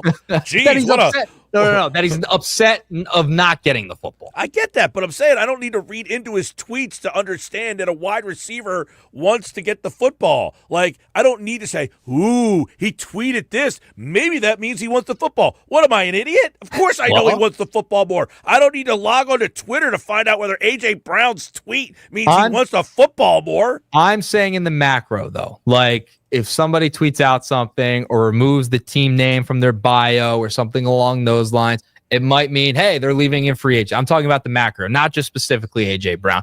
When guys unfollow posts and things of that nature in today's day and age, it tends to mean something. That's all. I'm not saying that it is like it always doesn't mean something. That's the point I'm making is I don't know when it means something and when I don't. So just stop reading into it and let the thing play out. Like sometimes it means something, sometimes it doesn't. I would say 80% of the time it seems like it doesn't mean a damn thing. And then there's these few instances where it's like, well, the signs were there. Okay, well, I didn't have to go sniff the guy's fart, Like he tweets and I have to go look at it. No, just wait for the damn thing to happen. See, I love talking about social media with you. You know what else? I got to teach you and Schweiner and Josh. You can't thumbs up a text message. I've gotten this conversation too. No thumbs up in the text messages. That's not a good thing. You got to heart the message, okay? Because in the Gen Z lingo over here, Mike, okay, a thumbs up is like, oh, I don't really care. Cool, whatever. A heart is like, all right, I understand what you just said. Just so you know. Maybe I don't care about the text. That's why I'm giving you the thumbs up. You're acting like I care about the text. No, the thumbs up is a recognition that I read and it's received. And by the way, I might be driving, so you're getting the default answer instead of me going through different emojis and putting by the way, why would I heart something? I don't love the message. The don't like it. You got to love the message. Love the message, Mike. Yeah, I'm out on that. The thumb is up is not a reaction of anything other than got your message and just letting you know that I received it. I'm not reacting to it in any way. It's just, hey, I got the message. Josh is like chomping at the bit, and he's probably going to say nothing other than what I just said. No, because I know this is a direct shot at me because I am one of the people who does this. He mentioned my name. I give the thumbs up. Well, he mentioned my name. He's like a politician. Hey, he invoked me into this here. Yeah, he did invoke me into this. I did invoke him. Today's election day. I did invoke him. Okay. Look, okay, just because you Zoomers, your generation views things, or what doesn't mean the rest of us have to comply. Okay, this is not 19 George Orwell's 1984. We have to comply with the younger generation. Okay, the thumbs up has a negative connotation. That's what I'm says trying to you. explain. No, who else says that? I guarantee you get a Zoomer texting in, they will say the same I did. thing. Okay, ask one of the interns. I guarantee they'll agree with me. Ask one of the interns. So you're telling me that I need to live my life as a communicator based on what 20% of the population You're dang right, Josh. See, that's You're dang right. Yeah. Heart would the say, message. I would say this is a clear indication of how the world we live in is going to hell in a handbasket. That Exactly. you need a heart to let you know that I heart like the your message. thing. I Heart the understand what message. you're saying, but it makes no sense. Why would I put probably, by the way, a heart would be like the biggest thing of affection. I love Exactly. you. Love I love the you. message. I don't You love any gotta message love that the anybody of. Why would I love any message that you send me? I know. What sense does that make? Or anybody? Maybe my girlfriend. Now, if I sent her a thumbs up, that would be stupid. Now, if I Negative send you a connotation. thumbs That's up, different, right. that's different. Like, hey, I'm driving. I'm just letting you know. See, I like to give some sort of note of receipt. Hey, you sent me a message. I can't get to it right this second, And I acknowledge but I it. got it. Yeah. I'm getting to it. That is my way of saying I'll get back to it when I'm not driving or when I get another chance. But hey, I did see it, because there's a lot of times when you send someone a message and then it just sits there and you're like, did they get it? Do they even know I sent it? So Right. this is the way for you stupid Zoomers to know, hey, he did get it, but he's probably a little busy right now and he'll get back to me. Exactly. This is a passive aggressive way of texting. I'm just saying it shows a little disinterest in the thought of the message there. Well, it's very nice that the Zoomers think you're disinterested, or you might actually have a job and be busy. Holy mackerel, what a What's the thought. chance?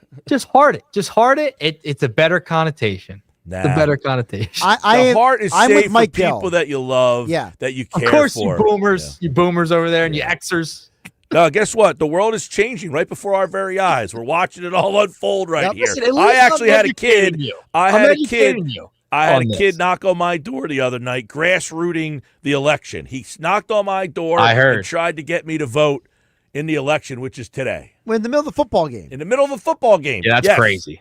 He knocked Bad on the time. door.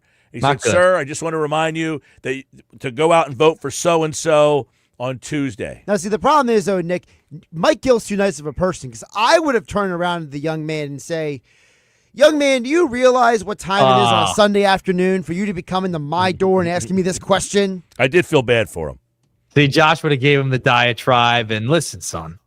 I did feel bad for him, and I said, this poor kid doesn't even know what he's got into, and just go to the wrong door, the wrong Yahoo. You know what's another thing I don't need to know? Listen, I What's that? encourage everybody to go vote. I don't need you to post, I voted for so-and-so, get out there. I'm not rooting for a freaking team here. Just go and vote. I don't need to be told. I love these people like, I voted for so-and-so today. Go out there and do the same thing. No, I don't need you to tell me who you voted for. Yeah, I don't care who anyone votes for, honestly. I could care less. Anyway. I have a 0.0. My percentage care of who you voted for is 0. How do we get here? How do we get here? 0. So I don't need you to post. I never asked you, nor do I care who you voted for. You don't need to post it. And guess what? I'm not putting a thumbs up or a heart on your post because you voted for someone either. I love the people who post it and get no reaction to it. Oh, those are the best. I voted for so-and-so today. Nothing. Crickets. Exactly. All right, before I get out of here. Like, you're not dragging me into that conversation. You know what I'm saying? It's like, come on, dude. That's the problem we Just have move out on with there. your life. Just move on. Stop worrying about what other people are doing and stop trying to influence people on what to do. Before I go out, before I get You out heart of here. that message, I bet. Yeah, heart it. You better heart my message after this. You know who would heart a message? Jared McCain, my fellow Zoomer. Yes, he heart a would. message. You're dang right he would. He's back tonight. I can't wait to watch him play. He'll be in the line. I'm very curious, Mike, to see Nick Nurse, utilize him in the lineup, see how much time he gets and getting in the mix, especially with all the guards they do have. They run a lot of 3-guard sets. I wonder how he mixes and matches tonight against the Bulls. I am highly anticipated. The one thing I'm a little disappointed by, 8 o'clock start. Yeah. Now, Midwest. will you be watching Sixers, Flyers, election coverage? I know you're a political guy. I'm chiming into the Sixers, and then maybe check the phone for updates on the elections. Probably about it. It's my night tonight. Yeah, I'll check in on the Flyers Did you go out too. and vote today? I did. I actually posted the sticker on my story.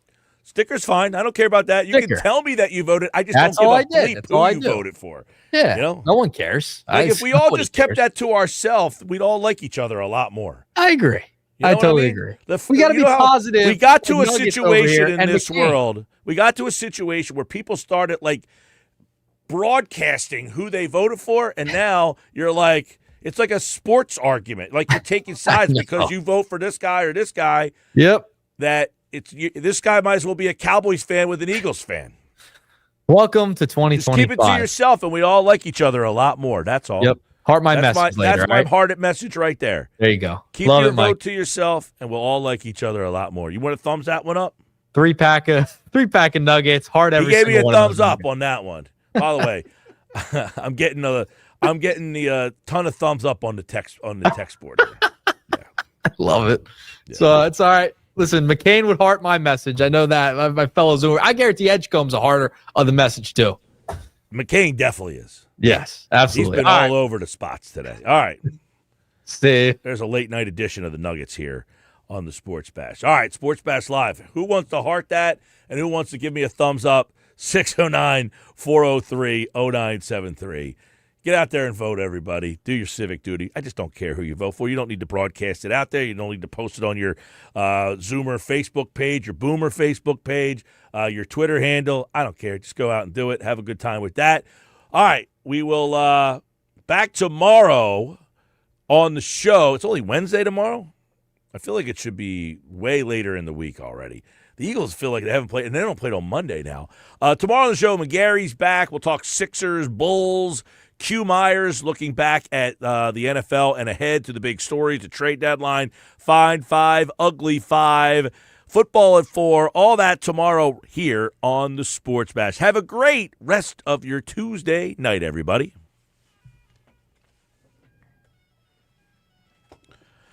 But first, I need caller 7 before I get out of here. Last qualifier today for 99 bottles, 609-573-3776. 609-573-3776. Caller number 7. You're entered into this year's 99 Bottles Party, the biggest party of the year. You must be present to win at Maynard's in Margate to win a pair of tickets, which could be Eagles club box seats. We've got multiple pairs of Flyers tickets, Sixers tickets, concert tickets, and other great events all over the area. Caller 7 right now, 609-573-3776. We'll see you at the world-famous Maynard's in Margate. I'll talk to you tomorrow on the Sports Bash. Have a great night.